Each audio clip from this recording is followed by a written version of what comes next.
All right, we ready? Okay, thank you.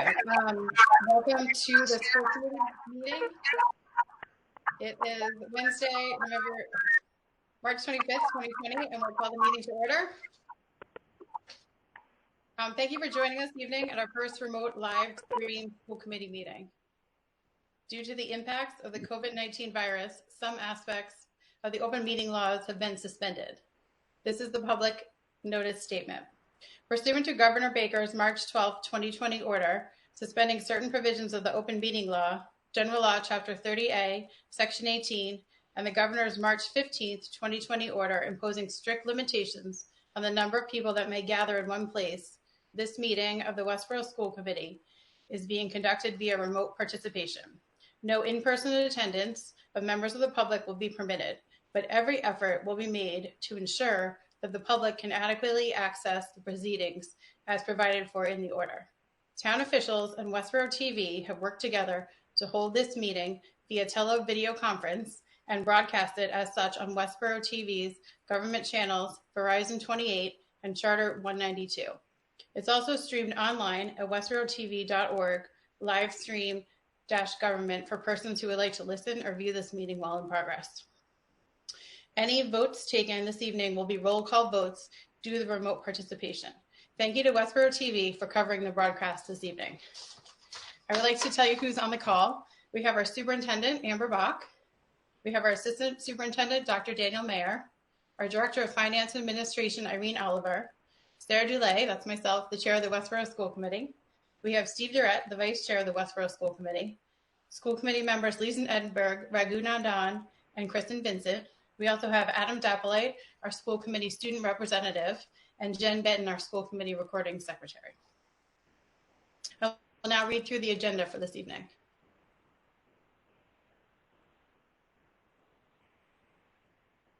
I think, Daniel, you're going to put up the agenda?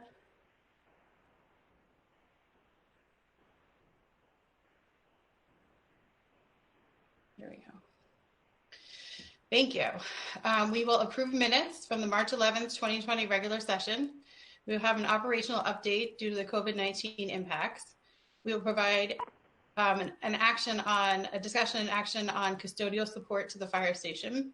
We will get an update on town meeting and the school warrant articles, and we will receive an update on the school's project, the failed school project, sorry.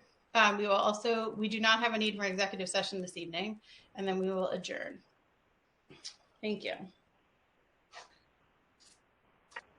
Yeah. Yeah.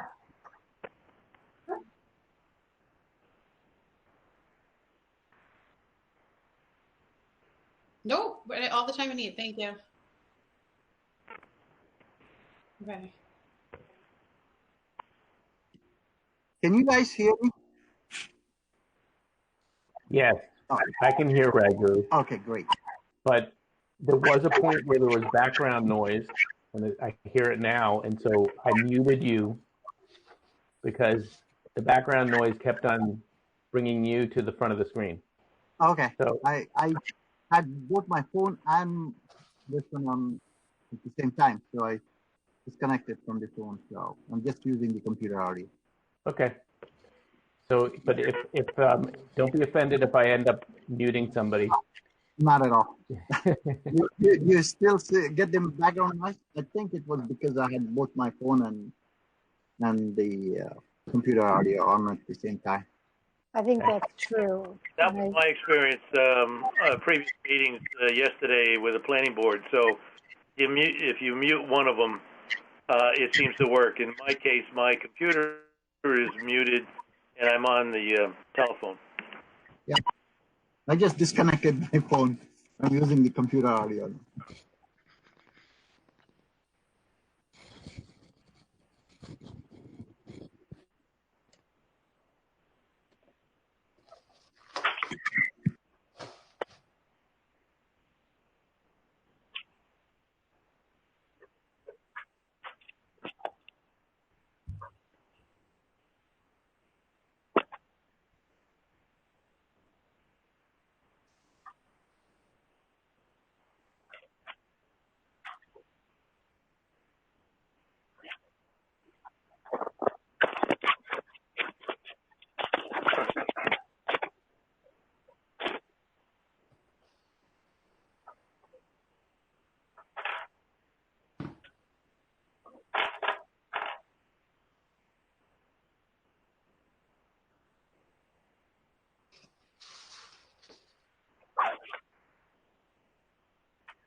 Sarah, just a question. So my sense was that Karen said she wants to see, we aren't live on TV yet. Is that what she said?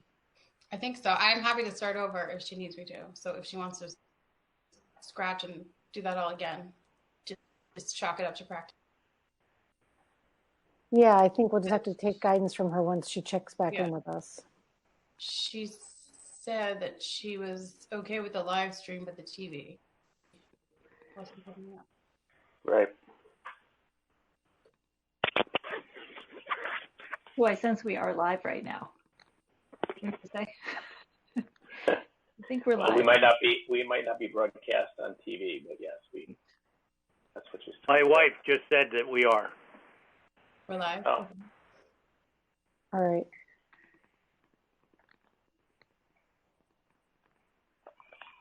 Maybe. So it looks like I'm getting indication from the field that we are live on TV now. So we should be good to continue, Madam Chair. Do you want me to wait for Karen, or?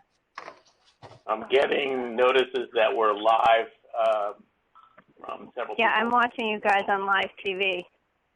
All right, why don't we proceed, because I think we need to move forward. We are. All right, Okay.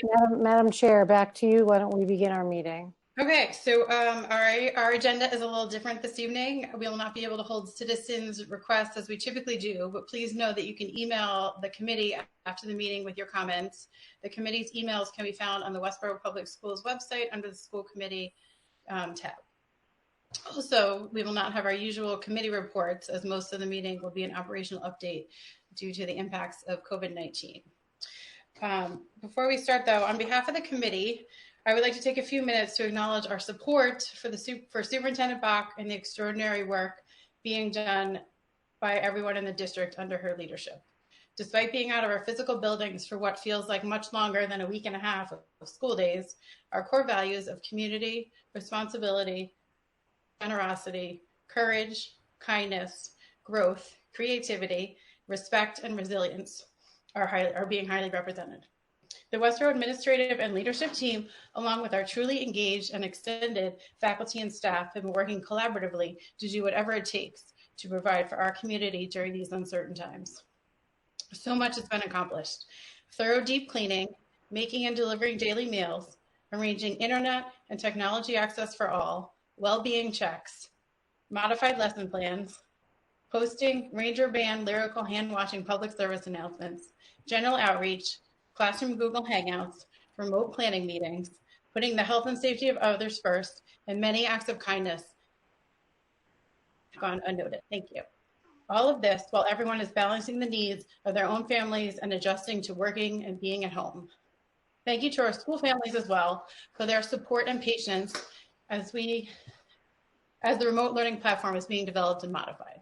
We are thinking about everyone that has been affected by COVID-19 in our community and wishing everyone to stay well.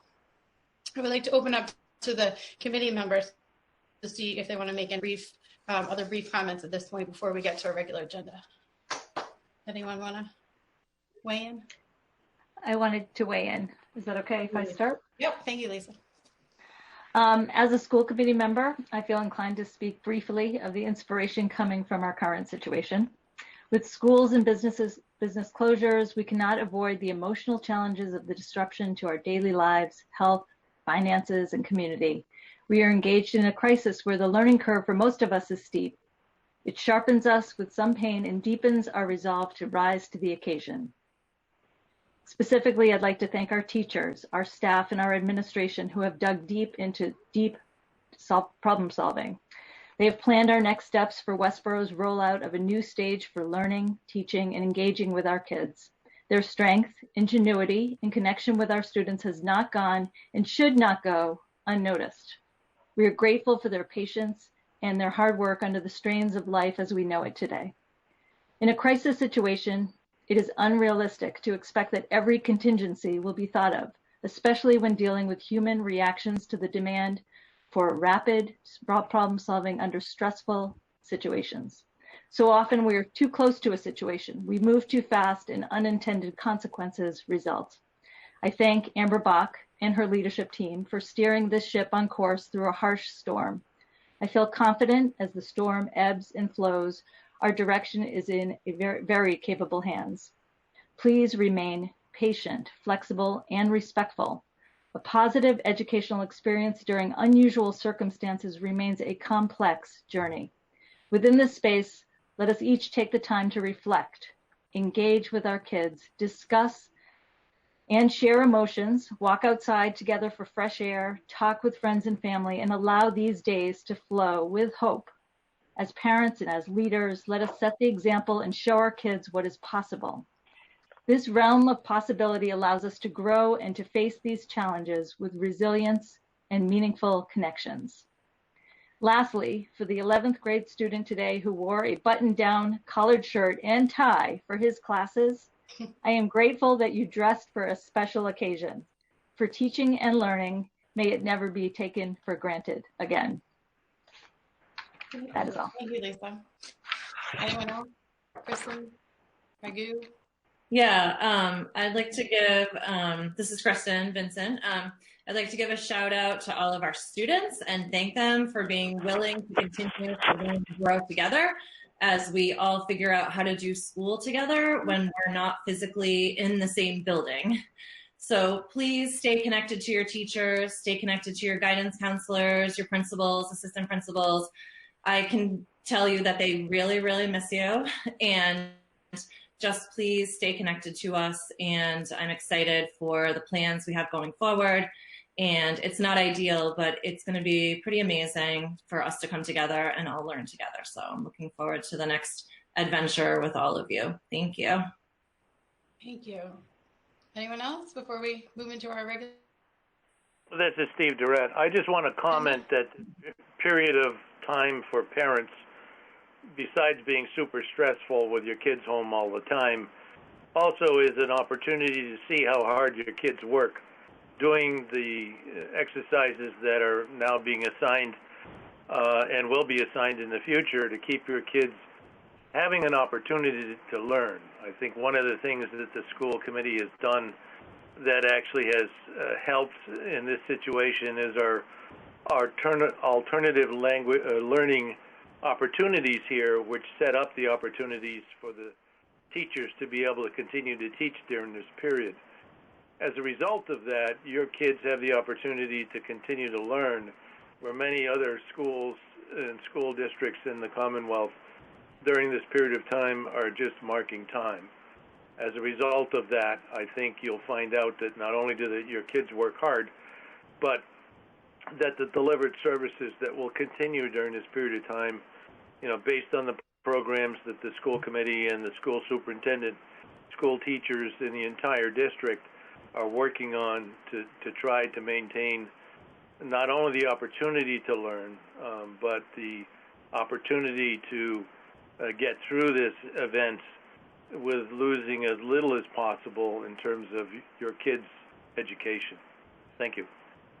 Thank you, Steve. Raghu, did you want to add anything? No pressure. I just want to make sure I check in with everyone. Okay. Adam, no pressure either. Did you want to add anything from the student perspective, or you want to wait until we get further into our meeting? I'll hold on to it. Okay. So thank you. Thank you. I was speaking, but I was muted. Oh, you were muted. Okay. So the only thing I want to add is that these are testing times. Please keep learning, and please keep you and your family safe and healthy. That way we can recover much faster. Great, I agree. Thank you. All right, so Amber, I will turn it over to you so you can begin our operational update. Thank you very much. So well said by all of you. It's really incredible to think about the experiences we're having. It's unbelievable to think that it's been 8 days since this just.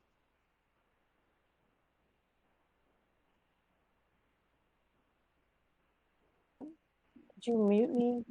There we go. Can you hear me? All right. Yep.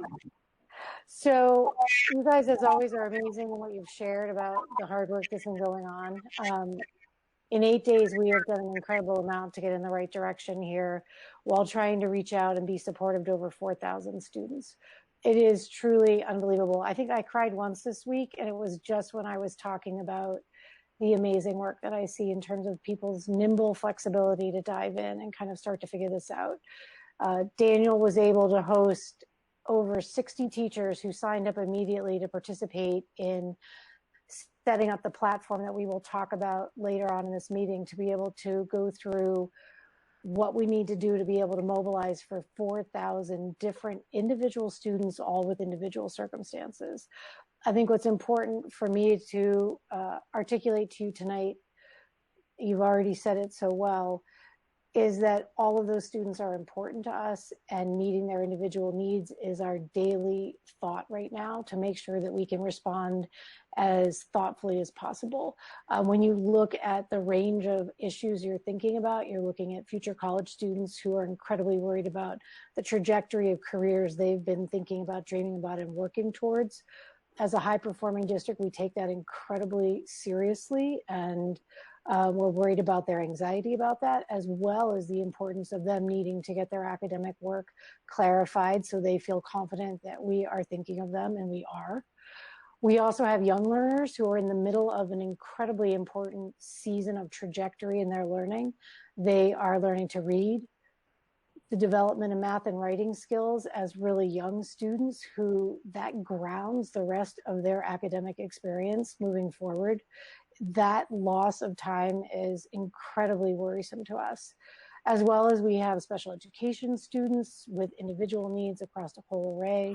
We have families fragile food-wise in their needs, and all of those school experiences need to be attended to thoughtfully. So as we move forward, I want to just echo the commendation to the amount of work that has taken place in the district. I can't even begin to talk about the range. So how about if we move into what we really need to do tonight to cover the details for people? Anyone who's tuning in tonight has heard your support as a school committee. So why don't we move into discussing the pieces of update that I think are really essential. I'm going to start by providing a quick kind of tight synopsis on operations, a financial update, food service delineation, and then we'll move into a discussion of the document that we pushed out today.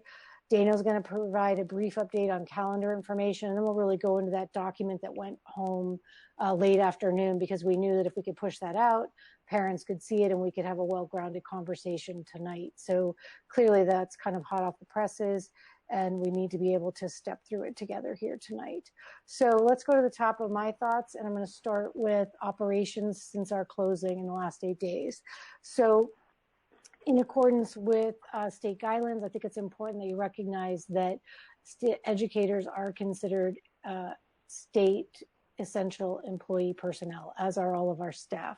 So all of the work that we're doing to keep our buildings safe, to feed students, to run direct services regarding technology are all happening as part of being essential employees. The vast majority of all faculty and staff are at home or working from home as they can. Admin are on site at their discretion to complete work as needed. So for example, I am sitting in my office right now. I'm all alone in the Forbes building, but this was a good space for me to be today to check on mail and do other things. Mail delivery routines have been put into place. Package delivery routines have been put into place. You know, when you're running a district of 4,000 people, it just doesn't shut down overnight. So trying to get our custodial staff on a maintenance and safety rotation. They do that across all of our buildings in socially distanced and individual ways so that one person is doing those rotations per day. Our custodial maintenance staff are also available to be called in for cleaning as directed. And for example, they are still cleaning Forbes, and they are working at the high school and Hastings, where we are staging the meal deliveries. So after the closure of those meal deliveries during the day, custodial staff come in and they clean those kitchens after the cafeteria staff have left. So I think our operations at this point are fairly well locked in. You know, Daniel's been at home in Newton, and we've been on the phone constantly. And like all of us across the nation, have gotten very adept quickly at online Zooming and Google Meeting to make sure that we can stay connected. At this time, I'm going to ask, and I'll mute myself to see if there are any questions you have. We're going to go section by section tonight, so I think it's going to be better to do operations, as I've just reported, and take your questions, and then we'll proceed to the financial update from Irene. So at this time, I'm wondering if anybody on the committee has questions about how we're currently managing on-site operations. Thank you. Does anyone think Steve is back now? I saw Steve come back. Anyone have any questions about operations right now? No? All right.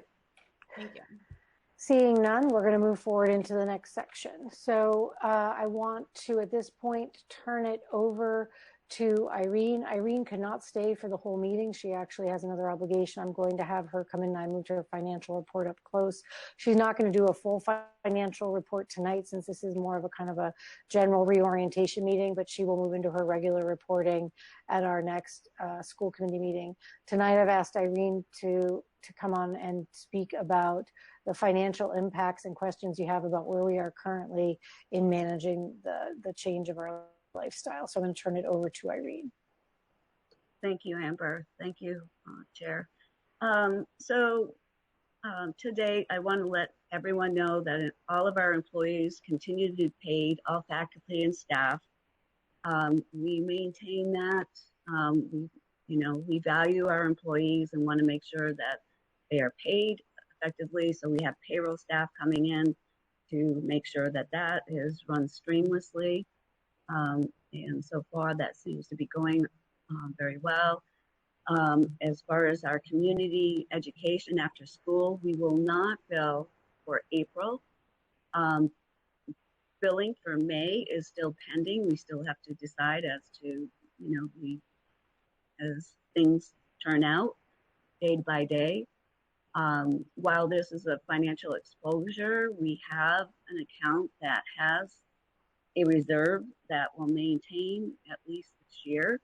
And so we'll manage that the way that we can. We've learned from the state that state grants at this time, we need to make sure that we spend all of our state grants that end on June 30th down. Otherwise, the funding goes back to the state. However, we feel that we can do that and will not risk losing those funds. We'll do everything we can to do that. DESE is looking to look for guidance on exception to that deadline, but they're not hopeful. So we will go as we would ordinarily and spend those funds down.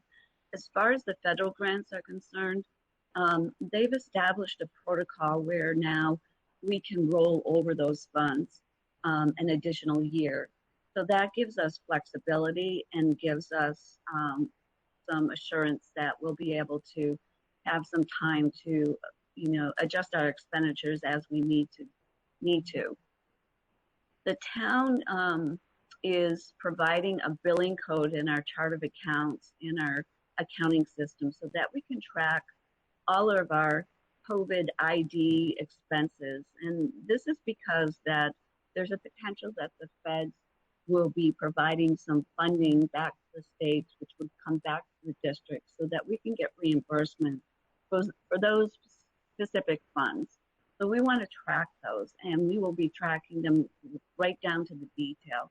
And so even like food service, the number of bags we serve, what we serve, who we serve, and so forth is going to be tracked. We're not sure to the detail that we will be required. So we're going to go to as much detail as we can so that we don't lose out on any potential funding from them. And I was on a DESE webinar with 500 individuals across the state. And one of the things that the finance DESE people had indicated is that there's a lot of questions surrounding paying contracted service individuals. If, Chapter 30 says that you have to pay for services rendered or received. However, there are circumstances surrounding that where, for instance, your transportation, where your drivers Are they driving? Do we pay them? Are they laid off by vendors? Therefore, do we pay them anyway, or do we not pay them? The out-of-district sped placements. If the students aren't attending in the seat, then, by law, we can pay out-of-district tuitions to keep their seat for 20 days, but is there an exception to that so that we maintain those seats for these students? So there's a lot of uncertainty with the state still that they're trying to find with the legislature, some waivers and some relief. So as far as first student, we're working with them and the drivers, and as you know, we're transitioning over to a new vendor, so we want to keep our drivers. And the insight with that is most of them have applied and they're in the interviewing process, and most of them are going to be onboarded here in the very near future. So right now, I don't have any specific details as to finance, but this is why we, are heated with our finances and our revolving accounts, and make sure that, they're healthy and we're not keeping them on the edge, so that we can have some flexibility here. So we're not at a panic stage, but we seem to be, managing it. So Amber, if you have anything else to add to that? No, thank you, Irene. 2 comments. To put you back into the planning for the budget that you have all passed and moved forward, you remember that out of the community ed account that Irene references, the revenue loss there will become steady and significant. However, you budgeted $200,000 for a one-time offset to the busing contract, and we take annually $150,000 for operations across all the 6 buildings where the community education after-school program runs.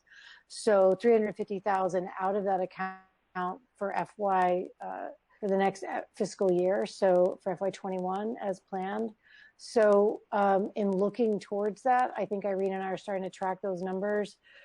You remember at the time when we discussed it with FinCom, the discussion was whether or not we could take more from there, and we were clear that we could not. So that there's probably 250 to 300,000 buffer there that will carry us hopefully through the trajectory of the loss of income. So we will start working up. I've asked her to do a more kind of specified analysis when people have the energy to come back in and focus on that. I think for people tuning in tonight, the things we're going to cover next are most relevant. I want to be cognizant of that. So she's prepping that for me, and we will come back and talk it through further. I think other than that, I think the things she's provided are detailed, and we should be in good shape. Thank you. Are there any questions? Thank you, Irene. Does anyone have any questions on the financials right now? I had a quick question. Sure. Is that Kristen? Yeah, this is Kristen. So with the, you had said, Irene, that we're going to be tracking the COVID-19 expenses for the school district. And I know that you don't really know how we're being reimbursed, but do you think that's federal or state or both? So it's unclear, but mostly it would be coming through the federal government, through the state. Okay. So what the state does with that funding and how the guidance of how it's dispersed is not known yet. So we're just trying to be prepared. We're just making sure that we put the safe guides in place to track it, so we don't lose out on any funding that we're allowable. Thank you for keeping all those records. I appreciate it. This is Raghu. Are we still on track for transitioning the bus company to the new vendor? Or are all the dates still as per plan? So yes, we are in contract for ending and offboarding our existing contract with First Student June 30th, 2020. July 1st, 2020, we are already onboarding, but that's the start of the contract. So any summer school transportation that is needed, they will provide any transportation whatsoever. So our contract starts then, but that doesn't mean that we haven't already worked with them to onboard. So there's been a lot of behind the scenes activity to bring everything up to speed so that we're ready to go July 1st if needed. Routes have been given, drivers are in interviews and being hired. There's a lot of conference calls back and forth trying to work out the who's doing what, a transition plan, when it starts, when it ends, who's doing it, and what we need to support those action plans. Great. Thank you, Irene. Thank you. I'm going to turn it back over to Amber to continue through the report. Thank you. And I just want to allow Irene to disconnect. She is heading out, so I'm cognizant of her time. Thank you, Irene, and I'll debrief you on the rest of the meeting later. Thank you, everyone. Have a good meeting. All right, so as we head back to continued discussion of the items related to kind of where we are, one last note, and Raghu's question around the bus contract, that's a July 1 start. We are in transition. This particular issue has not derailed our transition planning. As Irene was saying, we've had several successful meetings, and at our next meeting, Sarah and I will put together kind of a more robust update for you on how things are progressing. I do want to note that we are paying our bus drivers in their current contracts so that they are in place, and Irene said that, but I just want to reiterate it because there have been questions from our parents who care for our drivers during this transition time, and I want them to be clear that we are paying the part of our contract that will allow for drivers to receive their salary. So with that, I'm going to move on to a discussion of food service support. We have 4,000 students in this district, and currently about 400 to 500 of them, in the middle there, 460-ish, receive food service support from us for breakfast and lunch in some combination, either reduced cost or free lunch. So with those impacts and across Massachusetts and the nation, you've seen food mobilization planning from the public schools to maintain the feeding of students. So we have currently shifted to a bagged breakfast and lunch structure. It is being housed at Hastings and the high school, and all people across the district who need food that we are supporting can go to either one of those sites. We run the pickup between 9 and 9:30. Those services are running Monday through Friday, with Friday having kind of a more robust food stock hopefully provided to get maybe an extra day of some snack and food from that. I want to applaud our Chartwell's manager, Claudette Barrett, who has been working with between 4 to 6 rotationally of her staff each day to provide meals. They come in and they are coordinated through leadership with our leadership team members. We've kind of been dividing and conquering different jobs, and they picked up with those quickly and headed out to take them. So on point, we had Julia Horowitz, Brian Callahan, Johanna DiCarlo, and Matt Lefebvre, who took point as a coordination team. We needed to do a lot of outreach to families that we were having trouble contacting to make sure that they understood we had food support for them.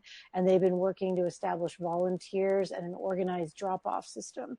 So the system has evolved to a combination of people coming to Hastings or the high school to pick up a bin that they've established a system, or bagged meals for several people at a site, or we are then delivering bins with several of the lunches that are clustered in different areas, having coordinated with someone on the site who will work with us. So we do a single delivery to an apartment or to a house, and they are able to disperse those for us into the different settings. A piece of that, just to give you some of the statistics on this, we're running about 130 bags out of the Hastings site and about 154 per day out of the high school. So combined now, we're driving up closer to about 280. Again, we know we're not reaching everybody yet, but we're working to establish systems so that we can. I think making sure that people understand that there's food support for them in the community is important. We have several of our teaching staff that are volunteering to deliver meals, and then some community support people that have reached out to us that we're working with. I also want to commend Youth and Family Services for helping to coordinate that support.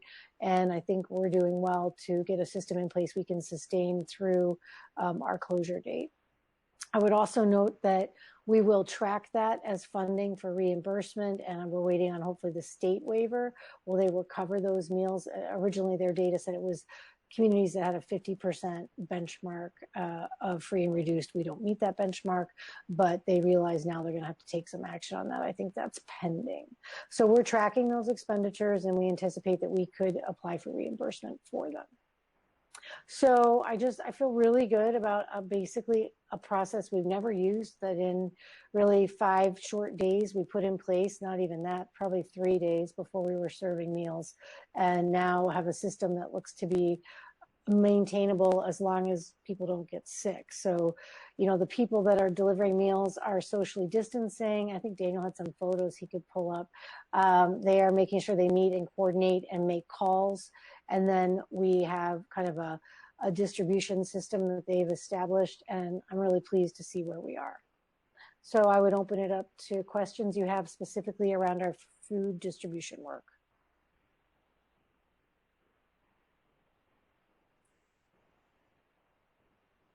Any questions or comments on food? All right, seeing none, we can move on. Thank you, everyone. That's a great effort. We appreciate that. Perfect. I think this effort will get more intense, not less. I mean, we're in the early stages. I know that the food pantry had shifted to sending Stop and Shop, I believe, in Roach Brother cards with some funding for families to take themselves. They serve a giant number of families and seniors and people across this district. So they're going to continue to need some help as well. So I think we're in the early stages of figuring out the mechanics, and public school systems have organized to be able to carry the piece that we have always maintained. So I'm very pleased to see where that is. So I'm going to turn it over to Daniel, and he's going to take us into the calendar section and update on where we are. And I think some people are aware of the most current updates from the governor, but I'm going to let Daniel speak to that and answer any questions you have or that people that are listening might have around our current school schedule. Thank you, Amber. I will put up pictures when we flip the screen a little later on because there's a delay on it. So when we talk about our memo to letter to parents, I'll show some of the pictures that I have about our work in that. As far as the calendar is concerned, most people probably are aware that the governor has now extended our date to be for return no earlier than May 4th. That news came out this afternoon, and it is, you know, given the work we've done to set up our system for alternative learning, you know, I think that we're in fairly good shape to be able to handle this, but it's obviously, as everybody's been saying, it's just a suboptimal way to deliver our teaching and learning, no matter how you slice it, even though we have, I think, a very rigorous system. So as far as the, you know, school calendar is concerned, our last day of school is in that third week of June. Looking to make sure I have the right date here. It's currently June 22nd is the current last day of school. So would we come, if we were to come back in session in May, June 22nd is our last day. If there was, for some reason, some kind of need to use another day where there's no alternative learning, we could potentially extend it to June 23rd. That would be the last day under current state regs, the way they've been changed, that our calendar, we would not be required to go beyond the 23rd. But we do need to go until the 22nd, and that's where things currently stand. So we had some discussion about April vacation, and I know that there are probably some parents who may feel like April vacation is something we could do away with in order to get out earlier. And we've had extensive discussion with the leadership team about this. And it's our recommendation that that is a very complicated situation, that families aren't going to necessarily be in favor of that. Our staff are going to be needing a break. People, you know, we sort of, everybody is expecting the April break, and to go out and poll people, I'm sure we would find disagreement. And even if we had the majority of people say that would be a good thing so we could end earlier in June, it's my recommendation with Amber that that's not something that the school committee really should entertain, because it just will not end in a way where you know, people will end up being satisfied with that decision. So, I mean, that's an internal discussion we had, and that's up to the school committee to have some discussion on that if they want to. But you know, we have not seen it in the comments section when we've got feedback from parents and asking people to give us feedback. And you know, to date, I would say we've had 50 or so comments that are in that document that are asking for, like, you know, do you have concerns? Do you have suggestions? Do you have questions? Not one of them has said get rid of April vacation to this point. So that's my update on the calendar. So I would just piggyback off of that and make two comments. As we've looked at this, our inclination is to feel that, who knows the trajectory of this. I mean, you see all sorts of kind of impact designs in terms of timelines. If we were to ever have an opportunity to return for any school time in June for closure, our district would want that. We would want an opportunity to have students back in. We have graduations, we have closure, we have relationship work, and opportunities to do some testing, stabilization, and understanding of where we are. So, you know, I think it's important that we stage this step by step. The May date is an important and I think reasonable benchmark for now. And I'm incredibly pleased that the governor came out and made that decision. You know, I was going to request that you vote to close us at least until after April break, because I think people need clarity now. So I'm exceptionally pleased to see the governor come through with that so we can know where we are in terms of planning. I think our staff really needs to know that. Like, we're asking them to do a tremendous amount of shifting of the ways they're delivering service and instruction to students. And I think this gives them a window to understand it's worthy of the time, the work, and the effort, because this is going to be out of a while. So I recommend that we maintain April, as Daniel said, because I'm hopeful that we will get, I really am hopeful we could get maybe a short closure in June. So that's my thinking as of now.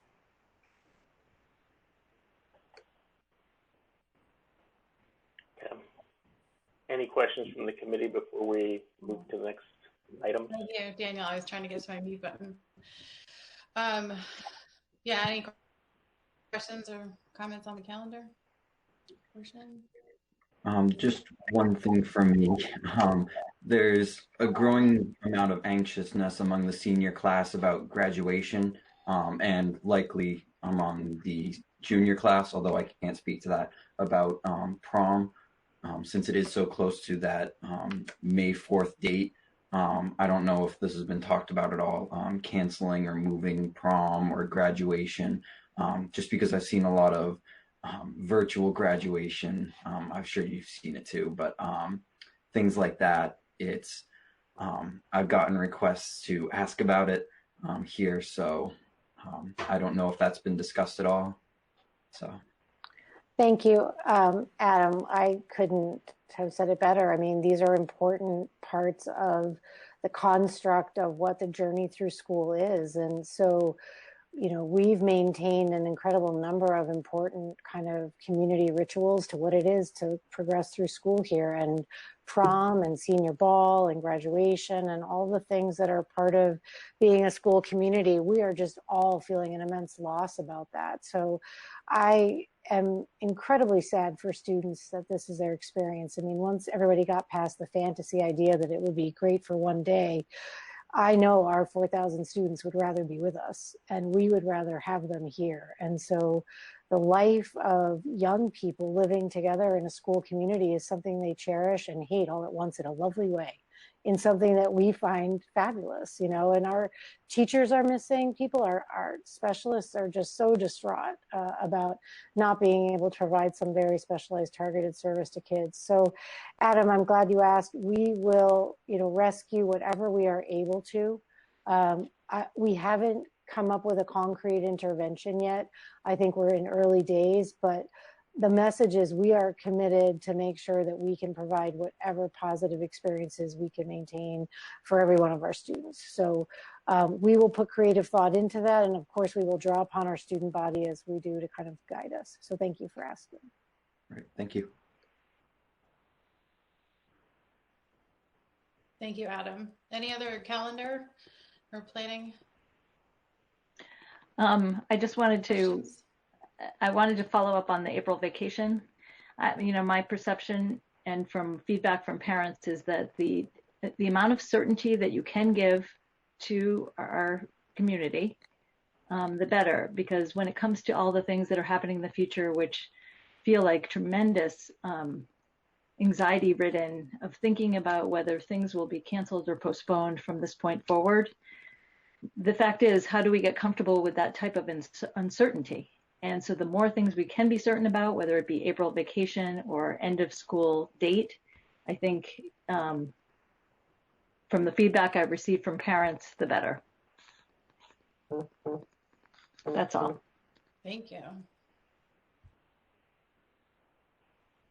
Okay, I'm going to keep us moving, Madam Chair. If you're ready, I'm going to keep us rolling forward. So I agree with you. Certainty is important and stability. And so it's a great intro from what Lisa just said to move us into this online learning document that we pushed out earlier today.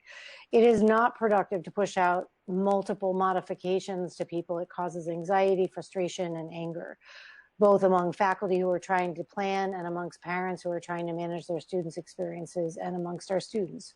So we have tried to walk the tightrope of providing enough information to keep everybody moving forward while we waited for the state, understandably, to need to organize around over 289 districts across the Commonwealth, as well as the federal government interfacing with many of those decisions. So the importance of this development of this document, which we released today, because I think the reason we decided to release it ahead of time and to gather as much feedback as we could from parents, and I know you got calls and we got feedback on the form right away, that's how we want to work. We're open to the feedback, while we also are going to say we're taking it one step at a time. We're doing the best we can, and putting out misinformation is not going to be productive to anybody. So I'm going to step you through this document. Daniel and I are going to trade it back and forth. And as we go through each section of it, we'll stop and do what we've been doing. Take questions, open it up, and see if we can proceed. So I think it'd be productive for Daniel to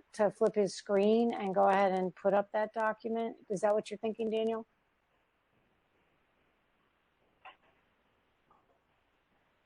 That's what I'm thinking. All right, I'm glad you're thinking over there in Newton. It's like difficult to unmute and switch.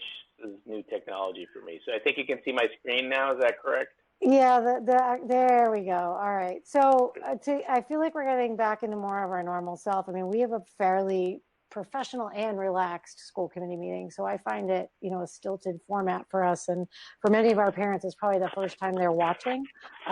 We do a lot of banter, discussion, and processing of topics. And so, you know, it's difficult to be in this kind of a format where our members can't interject, and it's harder for Daniel and I to play off of trading information back and forth to you. So we've tried to organize it a little bit so he can come in and out of commenting as well. So I'm going to move through to the point here where we pushed this out today in front of the documents that we're waiting for from the state. So as I said moments ago, the state has over 289 districts of very diverse experiences to think about in the guidelines they're trying to present and to figure out to help us manage it. And they're also trying to clarify the federal government's stance on certain things. So we figured, and I will preface this, and it is pending, any modifications to certain types of requirements will be if the feds and the state give us definitive guidance. Suggestions we can choose to ignore, and we might, as we often need to, but definitiveness will make us put out modifications. But we're going to start by looking at scrolling down here to the beginning. These are new details on basically a first key decision we made as a district, which is to maintain the platform of the Alternative Learning Day framework, because we have a structure that we could be nimble with. We have people that know how to access it. We have young learners who are familiar with it.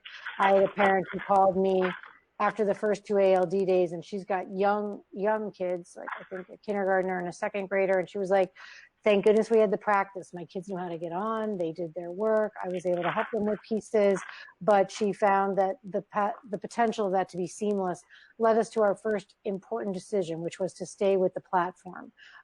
As you move through the trajectory of the grades, by the time you're hitting 4th through 12th, most of our kids are in Google Classroom.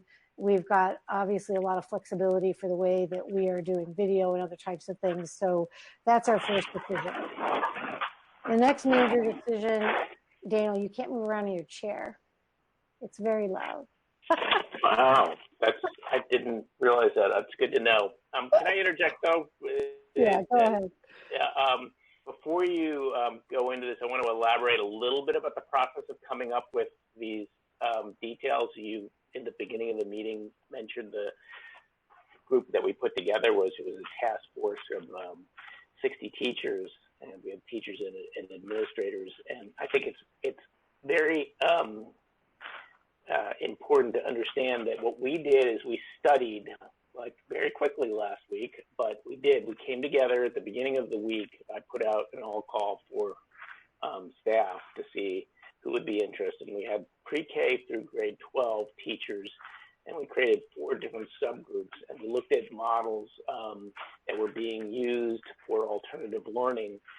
Lessons learned actually from a Chinese educator who had written about it and had a podcast on what at an American school or an international school over in China, what they learned from having to close down and flip onto, on a short time frame to this extended kind of alternative learning system. And then we looked at a couple of other school districts and we studied, there's a document that was put out by the International Technology Association about how to structure like 10 best practices. So we had our team of 60 review, what lessons and examples of other school districts that were already doing this kind of thing that, either in China and also on the West Coast, over in Oregon, and what were the best practice lessons that we could glean from these documents. And then we came to consensus. We had basically written communication among all of us. Everybody contributed. We distilled that into some principles and goals, and all of that information is what was used for us in coming up with what we're presenting to you now tonight. So I'll turn it back over to you. Yeah, no, I can't say enough about the quality of how seamlessly we moved into a planning methodology. And that comes with negotiation of process as well as ideas from a lot of people. And the strength of our faculty is in their definitive knowledge and commitment. And so you can imagine it was a robust and engaged conversation, like good dinner table conversation with different opinions, everybody adding in and really trying to guide what was the best work we could do with kids.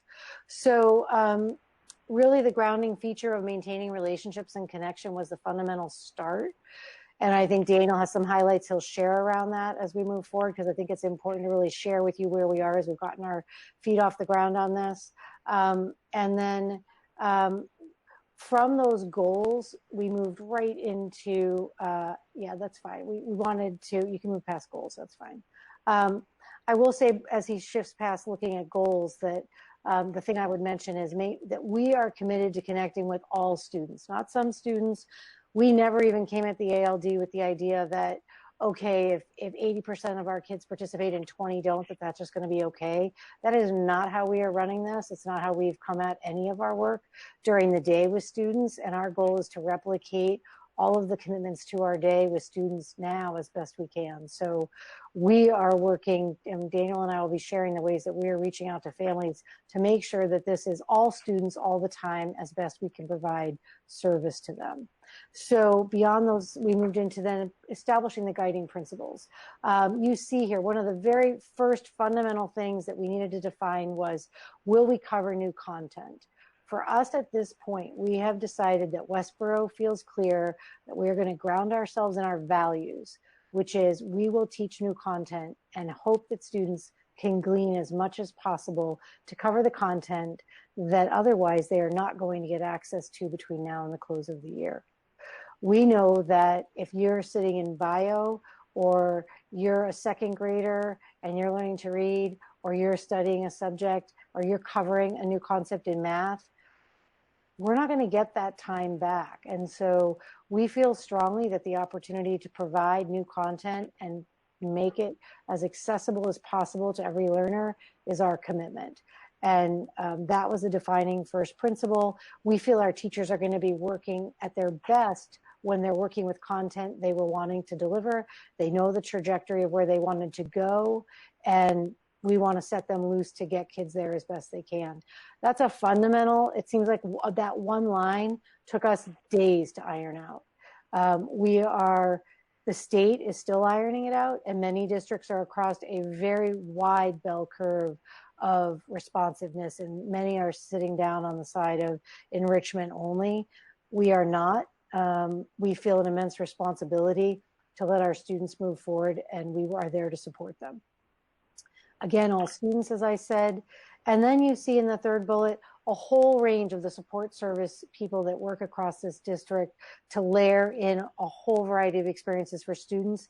They are all right now starting a set of their second tier subgroup work to figure out how to develop support service delivery to the students they work with.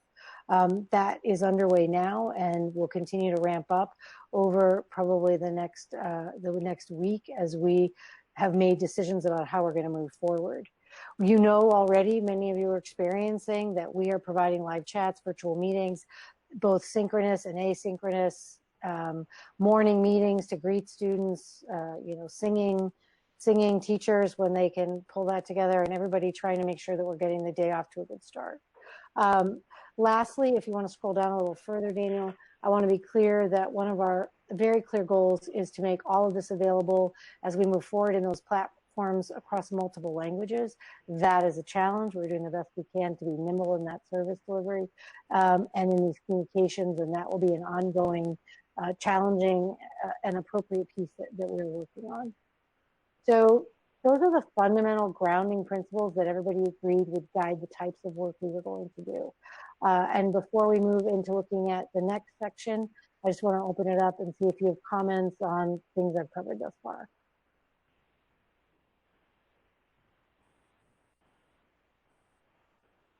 Any comments, questions so far? So far, so good. We'll keep going. All right. I was going to ask for you to make sure that you address the aspect of by addressing and making sure that we have access for all. What does that actually mean? And I think you're going to cover that anyway, as I recall the full document. Yeah. But to really address that, whether we're maintaining high-level standards of teaching and education. I think that's okay. Definitely. Thank you. We will definitely, and push us back there if we forget in the long list, but it's a priority for us to cover. Yeah. So let's move into discussion of one of the core pieces, which is the relationship piece. And I think we decided that, Daniel, you were going to pick up here and carry this, or you want me to? What are we doing? Sure, I could do that. I mean, there's some things we've already alluded to about this. One, as far as the relationships, part of what we're doing is, and this is, there's several points we want to make here. One is that we're doing our best to reach out to families in need who don't have Wi-Fi access or who may have problems with obtaining having the resources to put food on the table. And so I did say I would show you a couple of the pictures about, the high school team here and working to plan their delivery routes, putting food together to basically reach out to the schools. And the technology team, with help from some parent volunteers in the community, is really trying to make sure that we identify, the teachers are helping us identify the students that are having trouble with internet access, and we're looking at ways to provide access to those families, doing things that are very creative, such as going out to a certain living areas where our families are who are in need, and seeing if there's Wi-Fi that are from local businesses that their signals extend into the living areas but are locked down, and whether or not they would be willing to open them up to provide access to our families. I think it's a very creative solution. We're also looking to get hotspots, and we contacted Verizon to see if they would give us free access to our families. At this point, we don't have the ability, the Verizon's not providing us with the ability to do that, but we are being creative, and so we're trying to reach out and build relationships and make sure that everybody has a way to communicate with the schools. It's not just the families that have internet access. The other piece under relationships here is the need to be flexible for the families that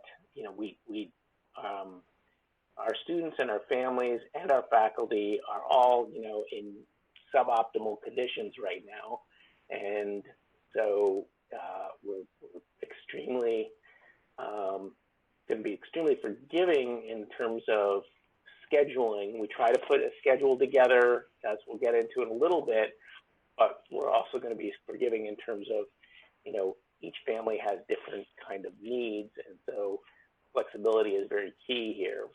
And as far as the personal connection, we really, in the beginning of this, are just making sure, like I was saying, that as we're reaching out and putting up our alternative learning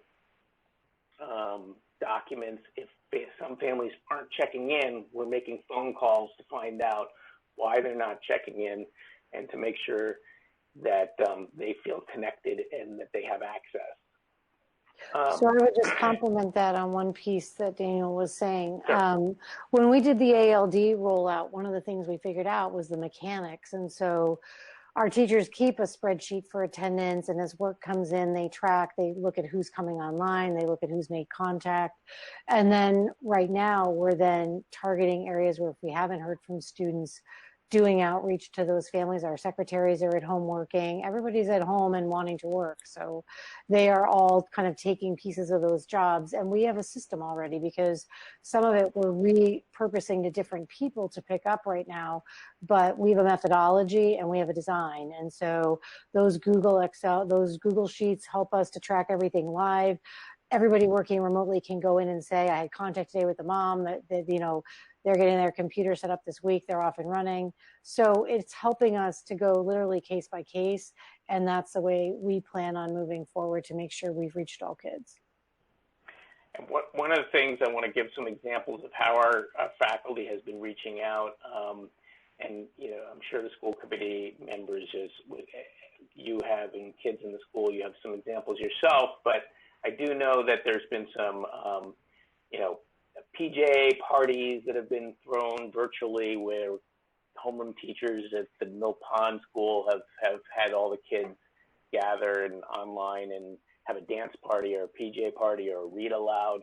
I don't know how many of you saw like the morning announcement this morning from Hastings, to give a sense of normalcy and to connect with the students and the family. This is an example from the Hastings School. I want to show you just a little bit from this, because I just think it's a very nice touch, where Ms. Horowitz was working both herself and with the music teacher to simulate the typical morning announcement. So I'm going to play a little bit from this.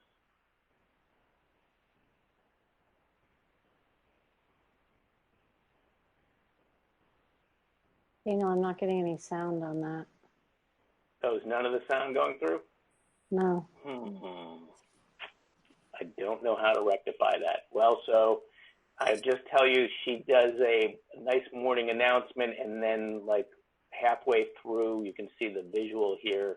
You won't be able to hear the music, but the music teacher gets on and plays a little riff on his guitar. You can hear me talking, Amber, right? Yeah, I can hear you. Daniel, I wonder if you unplug your headphones, if we would be able to hear it. You might be able to. So let me turn off my headphones here. You have to unplug them.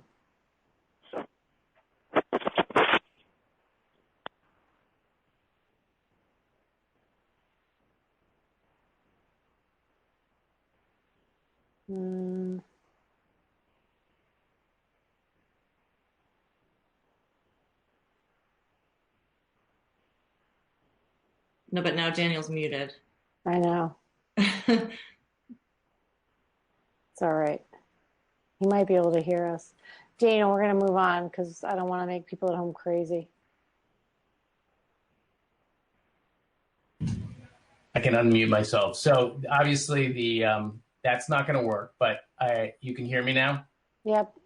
Okay. So morning meeting being done at Hastings, the Heroes at Home video, which I'm not going to play because you might not be able to hear it, from Millpond was pictures. It was a montage of pictures from students and also faculty who were working at home. And that was very nice illustration of, making the students feel connected and showing them, sitting in different places of their home with their iPads or their, books and reading and doing work. And then there was an example at the high school of one of the teachers posted a video of her juggling, and then a bunch of the students were asked to show what they're doing at home and maybe, just check in and how everyone's doing. And they gave little videos of how everybody was doing in the house. So I bring that up just because I think in the beginning here, just establishing communication and having a rapport and building some normalcy and making those kind of connections is really an important part of what we're going to be doing in the first, few days of moving into this online learning. And so that piece, I just wanted to make sure to emphasize. I agree. And we're going to move into talking next about schedules and workload, and it kind of gets into some of the more granular pieces, and Daniel and I will do a little bit of that together. He's going to carry the bulk of this section. I just don't want to move off of the fact that while it's challenging for all of us, you have got to be patient and you need to be your best self as you look at your varied opinions about how we should be handling this. Because I think for some families, all they want is personal connection. And for other people, they think we're a week behind on posting work. So, the reality of the diversity of a complex district is that everyone is going to have to give us time to get the bell curve of experiences in place. And so we did start with relationships, connection, and making sure we had everybody with us.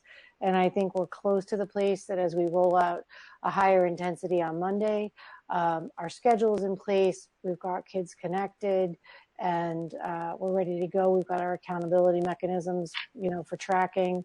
So I just urge people to hold their patience. All right.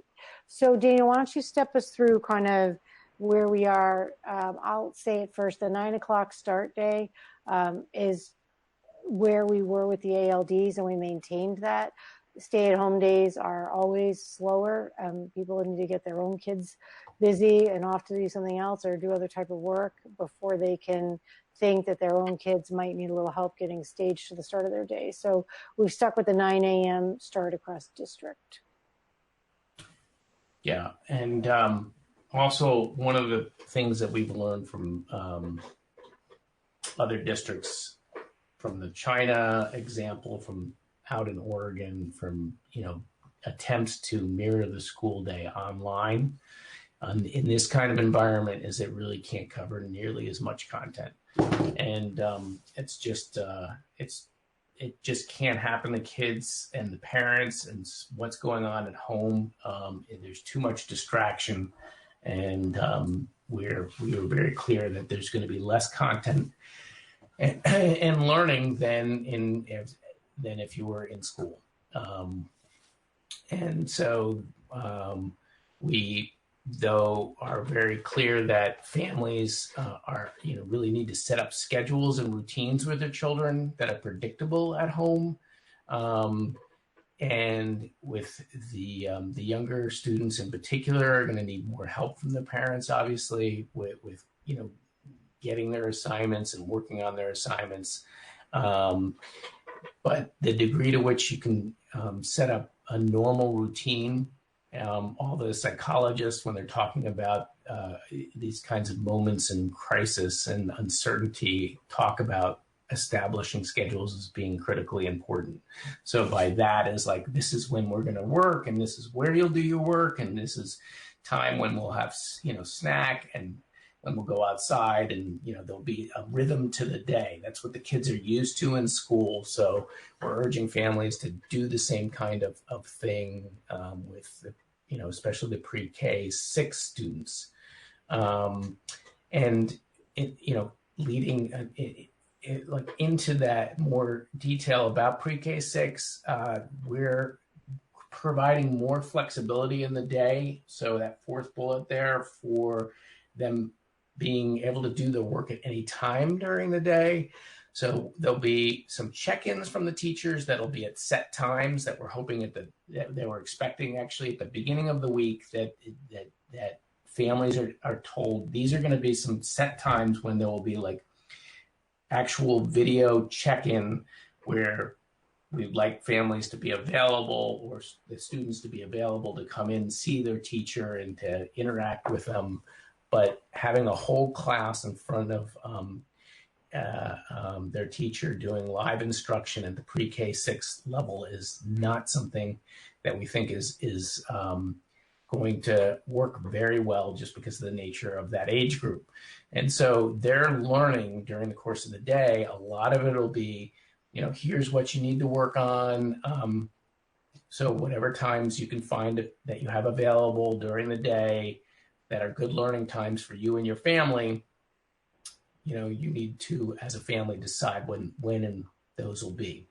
And so we set some guidelines in terms of the amount of work that we're expecting, and it's somewhere in the neighborhood of 60 minutes of work for pre-KK, 90 minutes for grades 1 and 2, 120 minutes for grades 3 through 6. So as you can see, as they get older, we're asking more of them in terms of time. So Dana, we're just going to interject on the pre-K before we move on, and maybe we could talk about each of those, because I think there's probably questions by grade level maybe. Sure. I do think that, providing mini lessons and some one-to-one time, again, as we look at providing some of the small group instruction or one-to-one instruction that some students require, there are times during the day when we will be making contact to be able to get students and kids together. But I also think that we've been studying a lot of the posted mini lessons where teachers can prepare instruction that kids can pause, step away, do some work, and come back and unpause. So it's asynchronous, but it's guided. And so I think a lot of our teachers are aiming in some of those directions to be able to scaffold the instruction that they're used to providing, and yet give families flexibility that that age group is going to need more really viability and flexibility, as Daniel was saying. Yeah, and the other piece is like this would be in chunks, so you wouldn't expect a pre-KK student to spend 60 minutes straight working on assignments. And most of the menu format that they've utilized for ADL and some of the choice menus allow students to do more. Families have always been able to self-select to have their student do more. But again, I think we're really at a place where we need to set the parameters of what we want as a guideline. So I wonder if people have questions about maybe that chunk before we move into Millpond. Or actually that goes, so before we go to Gibbons. Any questions? No questions. I was just hoping I could excuse myself before we move on so I don't have to interrupt anybody. Thank you all. Yeah, bye. All right, Adam, bye. Bye. Thank you, Adam. So I guess what I would say about as we move on is I want to come back to Millpond in a second when I look at the schedules and at the last bullet there, but for the one having to do with grades 7 through 12, the structure is very different in that there will be a schedule that is from 9 to 12:45 every day for grades 7 through 12, where the teachers will be presenting lessons, and there'll be a lot more of the synchronous. So just like we're doing here, where there's a live video chat with their teachers, a mini lesson, and then kids might, be interacting with each other for a period of time, where the teacher that has them working together, and then they come back together at the end of a class period.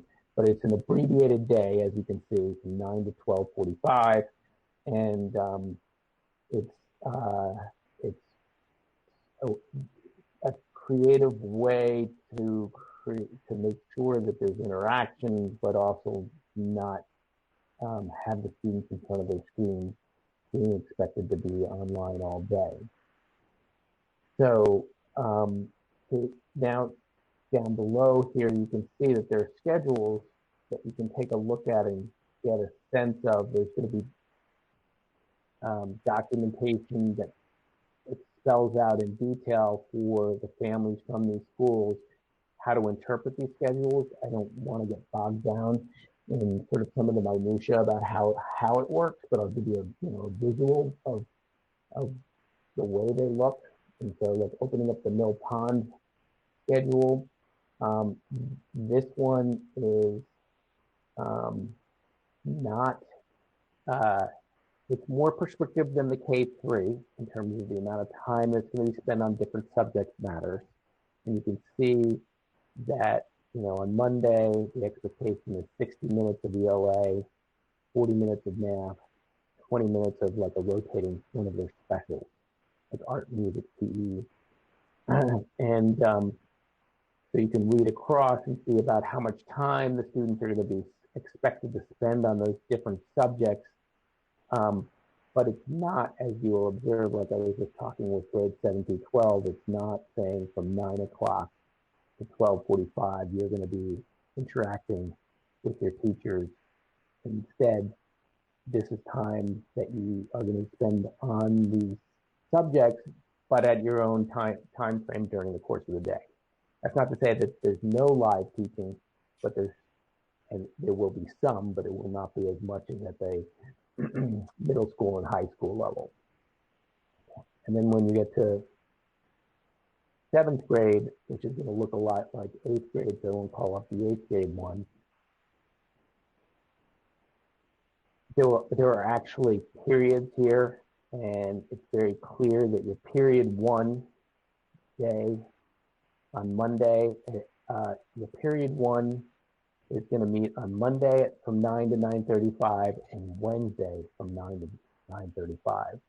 And the students will know they'll be explained what period 1 is for them. They know it from their current schedule, and there'll be clear communication.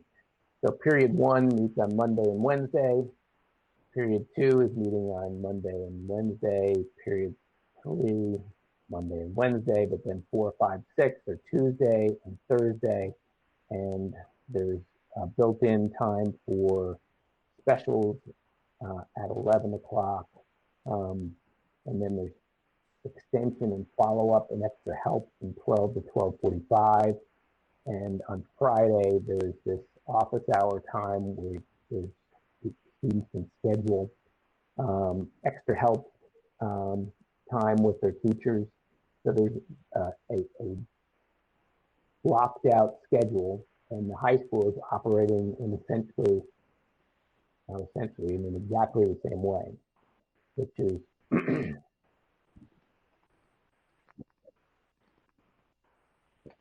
from 9 to 12:45, periods 1, 2, 3, on Monday, on Wednesday, and then we've got the Friday independent learning time and office hours.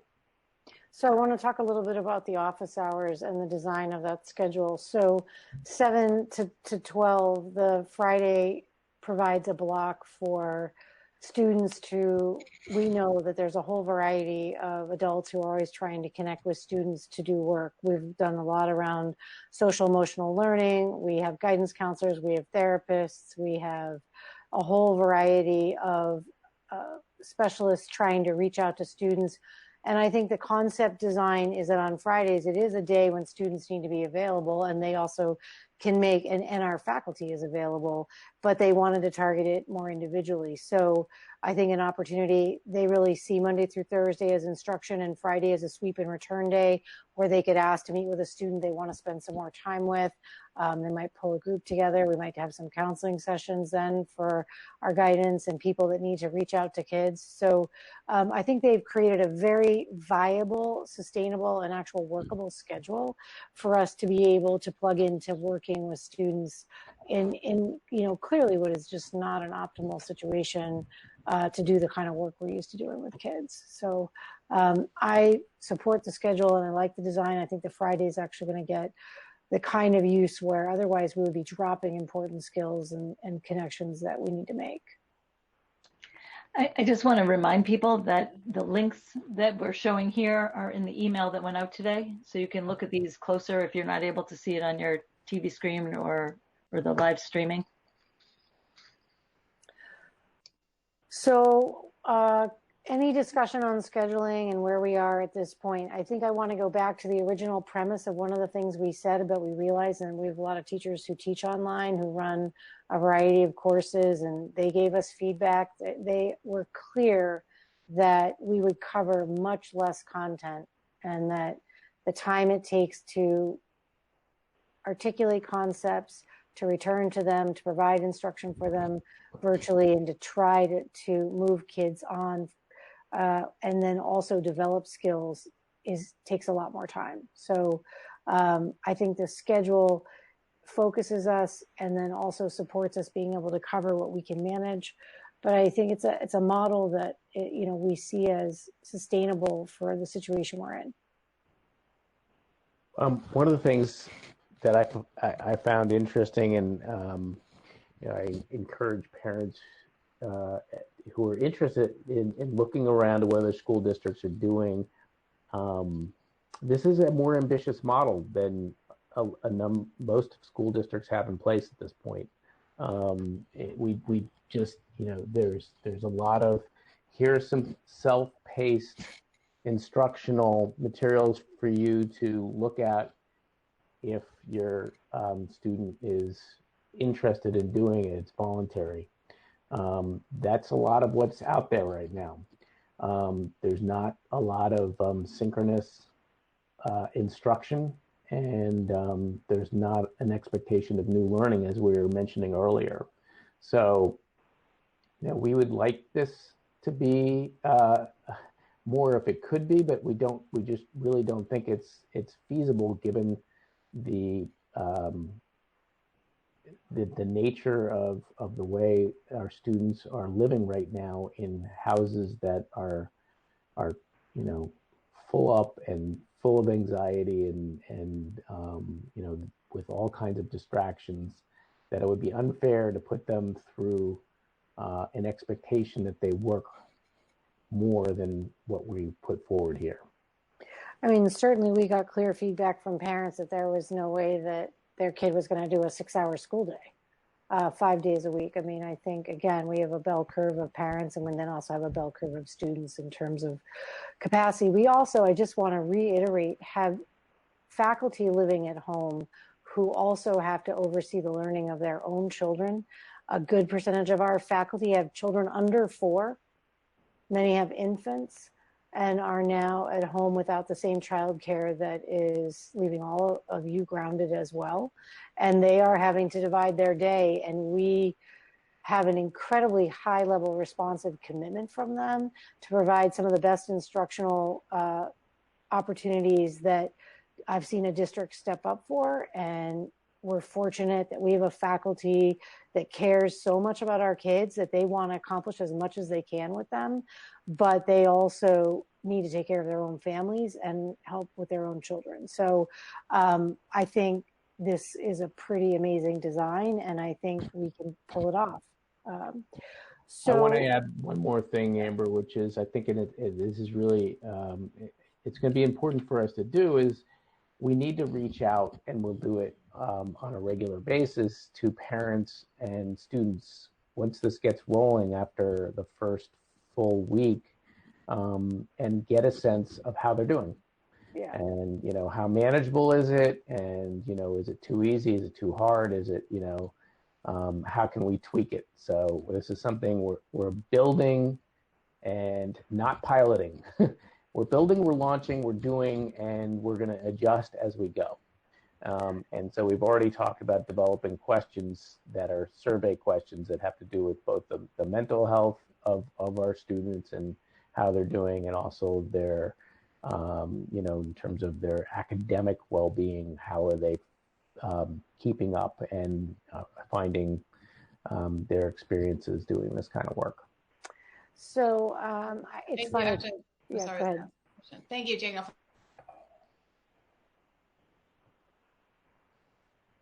Sarah froze. Mentioning the tweaks, would changes come from the district or from the teachers or from the individual school? Like, how would we communicate? I think we would analyze the information at the district level. I'm sure teachers will look at their own data and make some adjustments too. But I think, we would want to do both. Mm-hmm. So I'm sure we will put out surveys to parents that would be different than teachers surveying their kids, but we would use uniform data, and we're developing questions now that are grade appropriate to ask our students. So we would be, I'm sure teachers will be tweaking it on their own, but we'll also want to look at it from a system perspective. No, thank you, because I know some of the older kids are, getting information directly from teachers and are able to navigate that. But I know at some of the middle school levels, like sometimes things don't transfer as well when you're relying on middle Mm-hmm. schoolers for information. So just, to keep the parents involved in that as well. Yep. I think that's I think that's a blind spot in terms of nice feedback for us, because I think that there, are parents that are trying to make sure they can see what their kids are seeing, and we're trying to establish routines. And so we'll be taking the feedback from everybody to iron all that stuff out as we move forward. So to the other comment, again, we're waiting as we move to this next section. I'm going to take it from here. So the next section, Dana, was so funny. I tried to scroll, but I don't have any control of the screen. This is such a funny format. Yeah. So as we look at this, a lot of questions around grading, feedback, and expectations. I want to be clear before we pace through this section that this design will be, my lights are going to go off in my office again. I'm on the dark now. I'm in the dark because I'm in my office and my automatic lights are shutting off. So when you look at where we are with regard to the feedback and grading, this was a lot of what we were waiting to hear from the state on. And so they are all over the place. And so I want to reiterate, they're working to be thoughtful. I don't want to characterize them as being all over the place. They're trying to find their way. They respond to, as I said, thousands and thousands of students across the state. They also plug that into federal expectations. We are not operating independently on this, and we're not allowed to. The fortitude with which high school transcripts are developed, the way they have controlled testing, we are part of a larger system, and the quality of that being controlled and made equitable remains one of the fundamental goals all the time of public education. And so We are trying to figure out exactly how to manage all of the testing and grading and transcript work. That's a big part of this. And so certainly we took early feedback from people that were concerned to see the pass fail. So let me tell you where we are with this. I'm going to step through it. So our teachers can and will provide feedback and grades. Again, this puts us in a different place than many districts. We are going to give grades.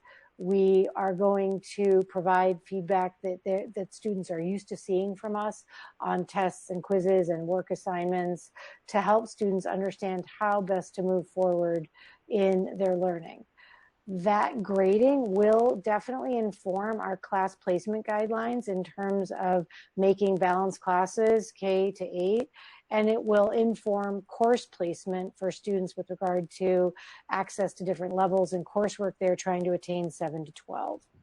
It also will impact our decisions clearly around the participation, the effort, and the output of students regarding the commitment to promotion to the next grade. And so I want to talk a little bit about that because that seems like, certainly a significant benchmark to note, which is clearly at some point we will return to normal operations. And when we do, our students are coming new right behind. So I get new kindergartners, and the kindergartners that are here right now will need to move forward to first grade. In so doing, however, we will need to hold on to criteria by which we always have, if we have always, retained or failed, in some cases, older students who needed to meet a benchmark in order to make progress to the next grade. We're trying to find out all the mechanisms of how to maintain that process, while we also need to have a way to move forward all students to the next grade, the vast majority of them, based upon the fact that there's a whole other grade behind them needing to roll forward. So it's complicated. We know that the pass-fail delineation at the high school will be concerning to high-performing high schools like ourselves, where students are looking to maintain the best grade averages they can for college placements. We understand all of that. The state's directive had been no grading and no delineation at all. They moved to this articulation of a pass-fail or credit, no credit. That's where the state was at the definition of this last document. If we get different guidelines from them, we will certainly follow them.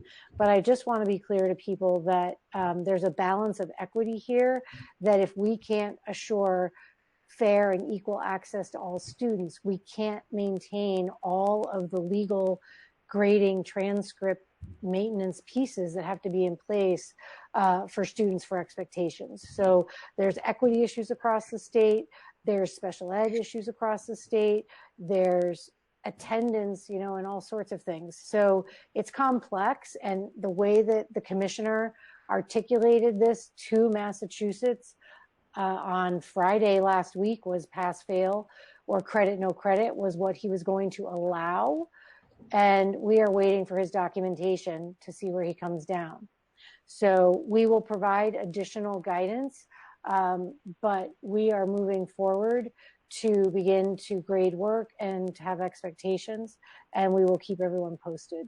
If wherever we end up, I want to be clear, wherever we end up with these guidelines, we will provide clarity for how we are calculating grade point averages, how we are working to do semester grades, how we are reporting to colleges.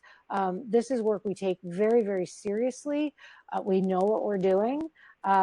None of us have ever had this experience before, but whatever we do, we will do it with competence and find our way. That doesn't mean people are going to be comfortable, but we can only do, one, what we're allowed, and two, what we can maintain with equity. So we are finding our way. I think one of the most important benchmarks that everybody needs to understand is this work counts, and we expect attendance. And we will be working to get students getting their work completed. And we are holding school to the best of our ability to move students forward with their learning. So the grading status as of now, is complicated, but that's where we are now. So I'm gonna turn on my lights, and I'm gonna open it up to questions around grading. So Daniel, you hold down the fort while I get my lights on. Yeah. Hi, this is Raghu. I have some questions on that. While we were going through the document, thanks for a lot for the administration, faculty, and staff. So I can see a lot of thought was put into this and in preparing this and planning for this. None of us have a very magic bullet to plan for this. However, my concern is for the students, especially the 10th and 11th grades, in trying to improve their overall GPA. They're taking nearly 1/4 of their coursework out of the formula. In my opinion, it's frankly not fair, but like Amber, you said, it's the state's directive to do the pass-fail grade. There's not much we can do about it. Is there an option for the student to opt in to get, just like colleges do? Colleges also, a lot of colleges are also giving pass-fail, but if the student feels it helps them in their overall GPA, they can go and have an option to have their courses graded. Is that something we can consider? So I think that those are obviously the questions that are going to be asked of us, and the desire of the kinds of kids we work with. So my comment on this is that the equity issue for the implementation across the nation is going to take time to weigh out, Raghu. I think a student might want to do that and not have the capacity to, and a student might want to do it and have the capacity to, and then you've automatically added an equity issue where colleges and everyone trying to assess with fairness on a bell curve suddenly has lost the reality of kind of a fair playing field. So I think the state, look, you happen to, we all live in a nation here that's in crisis, but you happen to be in a state that's pretty highly functional around this stuff. We move a lot of kids to very high performing careers and colleges. And so it's going to get ironed out. I mean, you can bet that if you're asking this question, there are thousands of Massachusetts students that are asking this question of the commissioner. So as are hundreds of superintendents. So we need to see how it evolves. And we will work within compliance of what the state allows. Yeah, I agree. The equity issue is something that needs to be ironed out. Have no question on that. It also seems to be equally unfair to those students who are looking to increase their GPA and had plans to do that, and just speaking in general, and now they don't have that option. So it's a very tricky position we are all in, and it's no fault of anybody, but it is something that we give it a thought for. So we can only promise you that, we spent a lot of time building this district, so no one's looking to dismantle the practices and the performance we put in place. So if there's anybody losing sleep over it, we all are. If there are ways that we can recover opportunities for students, as I said to Adam before he left this call, that's on all dimensions of the student school experience. So if there are ways that the state makes allowable, or we find we can function to provide within the capacity of what's left of the year or summer or something, if there's creative thinking that's allowable, we will definitely apply it. I don't know. I think the state is going to have to weather this out. They might come out and come up with something creative, like students can do online coursework to get GPA credit and let high schools give it. They might let us extend summer school for some students.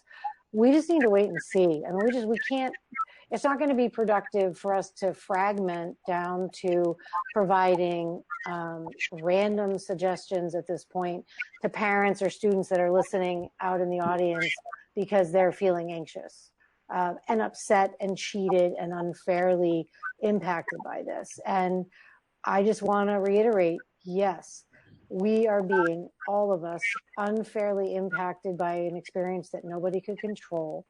and blame is not going to be productive. We're all going to have to just find our way. If we come up with a suggestion you don't like, you can blame us. That's always available to people. And I'm comfortable with that. The school committee is as well. You sit in a hard seat. You are going to have hard decisions in front of you. As soon as we get functional learning in place, we're going to go to this next tier and start to answer those questions and put them in front of you. I expect all of you are going to get a lot of feedback from your constituencies, and they might surface ideas that will help us to come up with solid formulations. You can see that the AP tests have already been shortened, and they're providing opportunities for a controlled participation by students and an online opportunity to take those tests. So everybody's trying to provide the most quickly responsive ways to let our students feel in control of stuff they worked so hard on. So we're going to be busy at this as a team, and I encourage all of you to start gathering your ideas. And for people listening, we're not shutting down the discussion. I think if you have ideas to share, shovel them our way on the feedback forms, email your school committee members. You can email Daniel and I, and we'll be working on formulating next steps. Yeah, I would just add, everybody in the whole country is in the same situation, and at this point,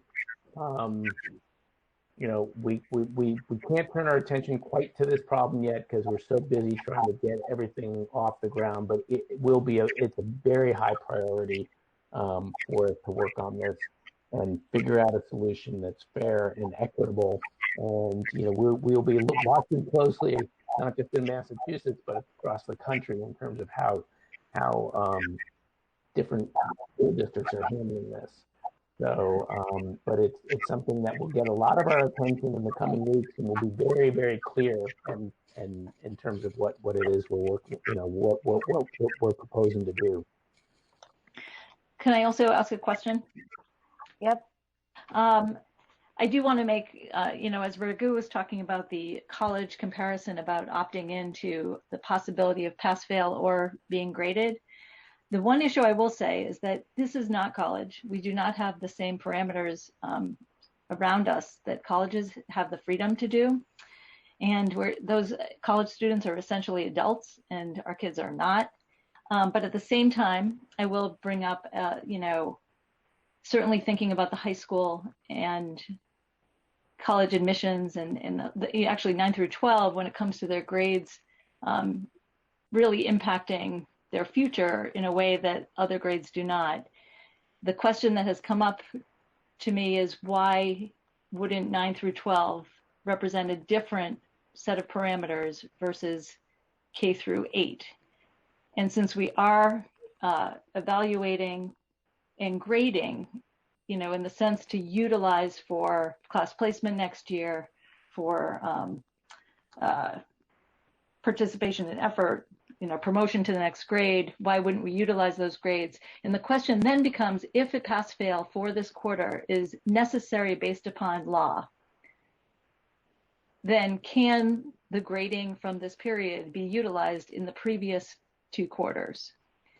And I ask that only because getting firsthand accounts from juniors, having one myself and heard from parents who have them as well, this clear sense of unfairness that they would have had time to improve grades or excel in some areas that they were working towards in such an impactful year.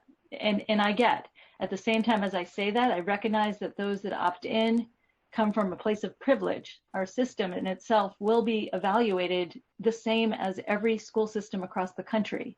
And therefore, if our laws, allow us that kind of freedom, it changes the equity issue across the country. But I am wondering whether there is some creative solution to utilize grades, whether it's in the 4th quarter when we return or utilized in the 1st and 2nd, but used from this period of time where kids are working hard to do the best they can. So Initially, we had to, again, an attempt to make sure that we are providing clarity to people so that one set of questions doesn't just spiral people feeling that there's no organization to our approaches. We know that according to the commissioner that school closed September 13th for us in terms of normal operations. So it's logical that we shut the portal on those grades and need to provide a plan for report cards and then moving forward. I know initially that Brian Callahan and Jack Foley, but Brian in particular at the high school level with the intensity of, the impact of that grading, started working with Ross Wolfson in guidance and his department heads to look at, the best way to manage creating averages for that time period.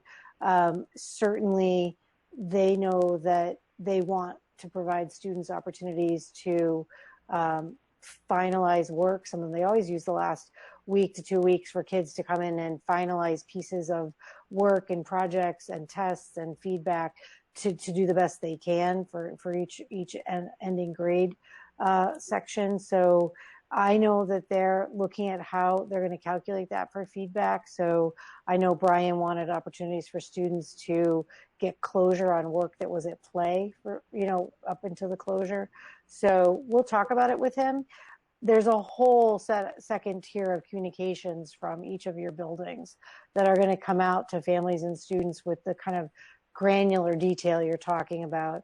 And some of those discussions can only best be answered by one-to-one counselor discussions, meetings, and phone calls. So we will definitely, carry the feedback to Brian. I know he's probably watching, as are many of our faculty. I know Brian's watching. He's sending me texts. Is he sending texts? Brian's yes. Yes. So, look, Brian and his team are so worried about kids. They understand you don't create the kind of environment we created and then not be equally distraught about it being shut down without any warning. So you have teachers that have things they're trying to accomplish with kids that are part of the vision of that journey for a student, that know the colleges they want to get into, know the trades they want to get into. They want these students to be successful. It's a personal point of pride when you do this work. You do this work because you want to help students launch their lives in the directions they want to go. So you're going to have to trust that they're equally as pained and committed to this as you are, and we're all going to find our way. They are sleepless about it and coming up with as many ideas as possible. So we can promise a debrief, and as soon as we get more information from Brian and Ross and where they are, we can convene another meeting if we need to. This is important stuff. We'll get together like this as often as possible to do what we need to do to provide guidance to our families and our students. So I think that's what we can cover for now on this. I think there's more to come, obviously. Does Brian contribute anything you want to say at this point, Daniel? I've been contributing his points, so okay. I'm just a puppet. Never. No, right. we're on the same page. I mean, he did make the point that we might get time at the end of the term where we come back and we could get grades at that point. And then so the whole term doesn't need to be pass fail. That was an additional point he made that I didn't articulate yet. And the only, the flaw with that we have to think through is how much do you want to weigh just a few weeks as a term grade, because it could also harm your GPA as well as help your GPA. So, I mean, these are difficult issues that we can't resolve right now, but it's all stuff we'll be talking a lot about. They're a pretty creative team. I think, and to be honest, they take mission direction well, because they started with the most important part was get teaching and learning in place, build a schedule, get your team on board, and that's in place. We've been closed 8 days. So I think that I think we're in good shape. So more to come on this for people listening that are anxious. You can direct your feedback, and we will use it to try to come out in the best place for every child we work with. All right. So I'm going to scroll forward on this, and Daniel and I are going to continue to represent the work of Sherry Stevens, Director of Student Services, and her team. We have a whole tier of learners who require additional support from us in order to access their educational experience. And without that extra help deployed properly, we'll struggle to make progress. So again, the department at the state level and federal level have been working to come up with guidelines to give us a sense of direction and mission to the work we want to do. Attached in the document, we won't open it now, but there are federal guidelines, and the essence of the federal guidelines were that provide what service you can. Students with special needs need support and service, and without it, will not make the kind of progress even in these circumstances. It's even compounded. And so some service delivery is better than none, and whatever help our faculties and specialists can provide should be layered on to guide students to learning. It will look different, it will look modified, but so is the regular core experience for everyone right now. It's different, it's modified, it's less, it's without the scaffolds that all learners require. Anybody who's at home trying to support their student in their learning, you know, the quality of good instruction is what helps students make sense of that content in most cases. So it's difficult to, at a distance, to provide that. The guidance at the state, basically, I think the important pieces we want to emphasize is if you are the parent of a student with special needs in Westborough, we will be reaching out to you. We will be mobilizing to provide what services we can in the circumstances we're in. We will, you'll see in Sherry's letter to you, it's the second link. You should review that. It provides an opportunity for you to understand that IEP service deliveries are being assessed right now to figure out which services are most essential, which services do we think we can provide in a modified layout of what we're experiencing, and who do we need to get to the quickest in order to get service delivery happening. Just as every one of our 4,000 students is unique and different in their learning needs and desires, each of our special education students cover a range of complexity and need. And so we are triaging kind of the approach so that we can move quickly. I think that if you are listening and you feel that you haven't had an opportunity to have contact with your service provider yet, you can email the SPED coordinator in your building and just ask when you think someone might be reaching out to you to have contact. And then I think we'll take steps forward in the next several days. Daniel and Sherry will be convening a group of teachers to kind of look at the varied options for service delivery. We've already done a fair amount of that, and we need to kind of do what we did with the classroom structure, like nail down what are the range of repertoire things teachers will be using, so we have some consistency, we give them some guidance. They're coming up with their own creative structures. My lights are going to go out again. There's all sorts of criteria that we have to think about. Why don't we open it up to discussion and questions that you have before we move through this section?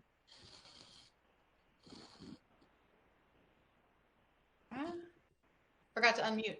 One early question that came up is are there any medicines or prescriptions left at school that people need to pick up that might expire before, and if people need them?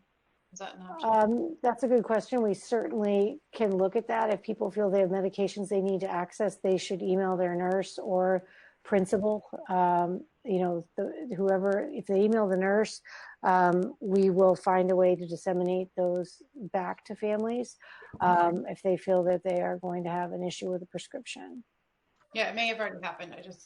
I think most people, I have to say our nursing staff and our head nurse, Judy Noonan, I want to give a shout out to her.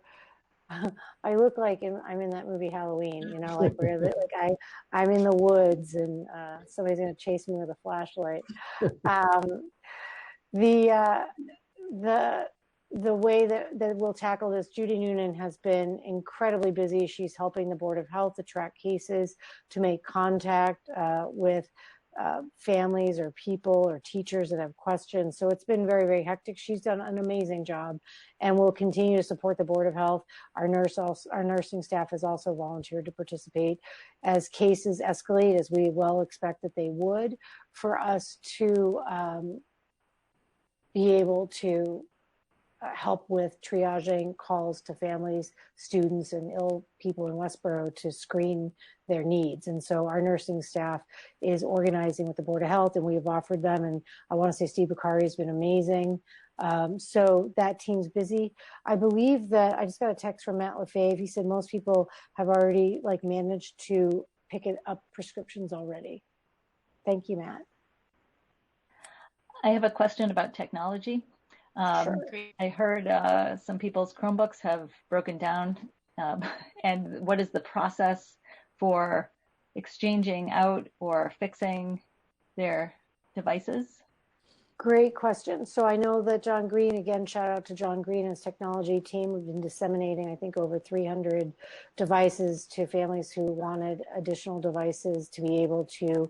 Our K3s use devices in the classroom, but for our K3 students, many families needed a device because they didn't have an alternative device at home, and they've been doing a checkout system. I think they've checked out over 300. As well as families who have needed help with Wi-Fi and things. So he has a protocol he just sent out. Daniel, have we sent that protocol to families, or do we just disseminate that to staff initially to figure out? Initially to staff, but we'll be clear with families about it. We definitely will have systems in place for helping, swap out or fix technology. Yeah, it had a cleaning protocol in as well. He had to think it through. So it had a sanitizing protocol, a drop-off protocol, and a new device pickup protocol. But good point and good catch. We'll make sure we push that out soon. And I have to say, to echo Amber's point about the technology team, they've pushed out to all of our devices, to the MacBook, to the iPads, and to the Chromebooks, new software to help facilitate the online learning that we're doing.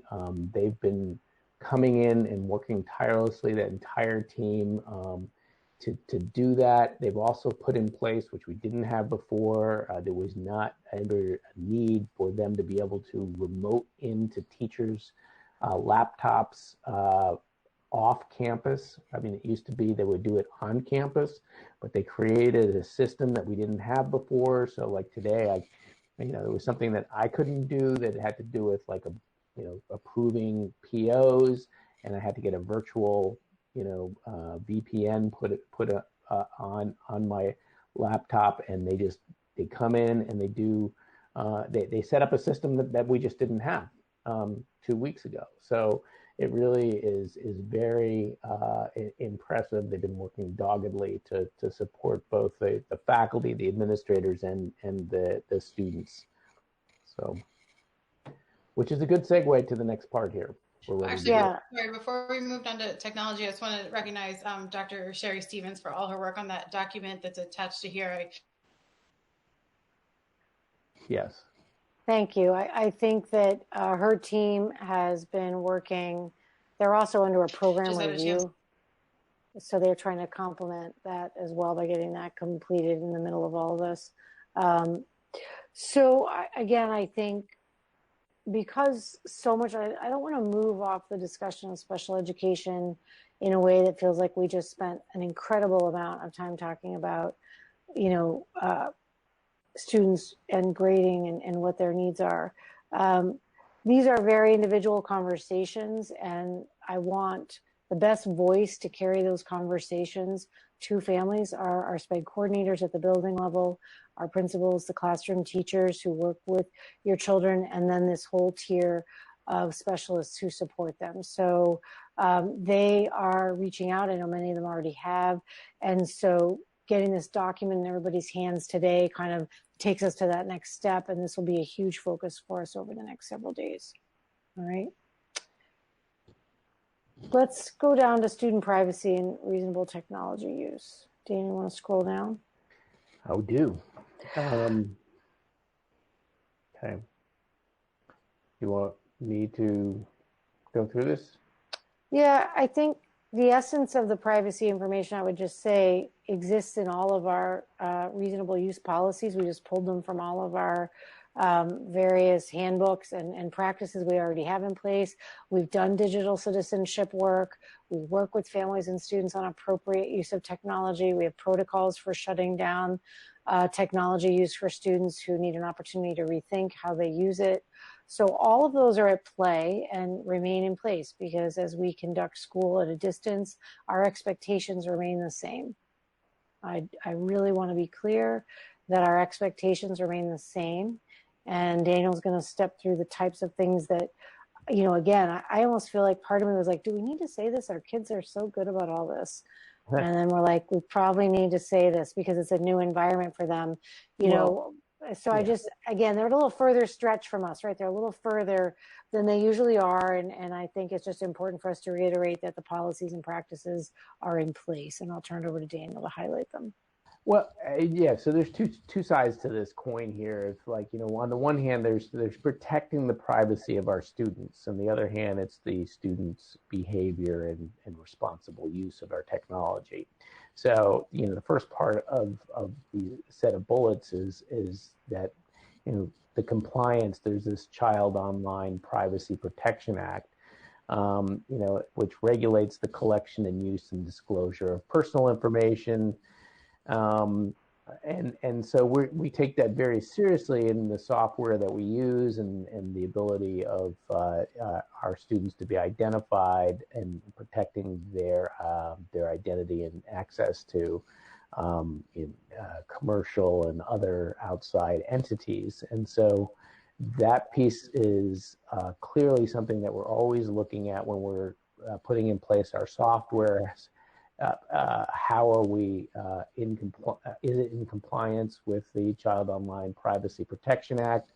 And so there are some things of concern that we're looking at having to do with using Zoom, and they've got some issues with their free software as opposed to there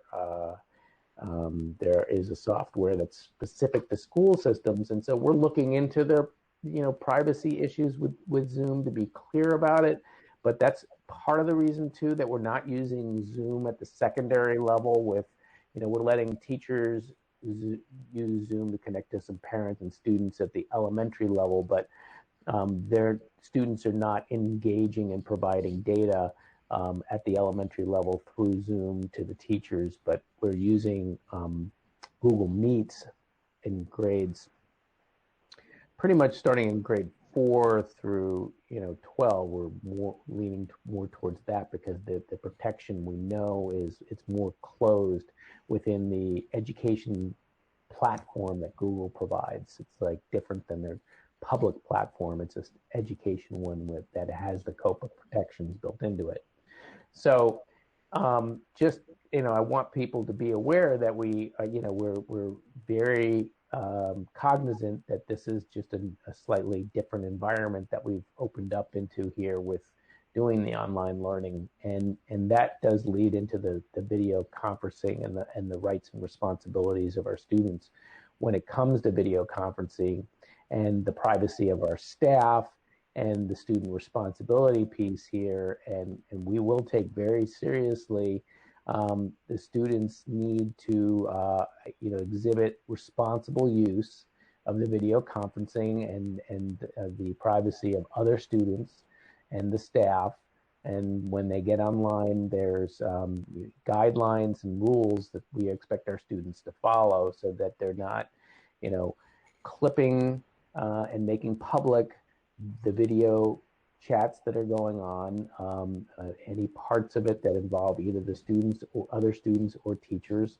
And we just need to be very clear when they get in front of the camera. They need to be dressed like they're going to school. They need to act appropriately. They need to know when to mute their mics and turn off their video, so that we're setting up the norms and expectations so that they don't make some silly mistakes. And so we've got a document here having to do with video conferencing guidelines for students that goes into that. And so it'll be imperative that our principals And our teachers run through that with the students, and we'd like the parents to also be aware of that and run through it with the students.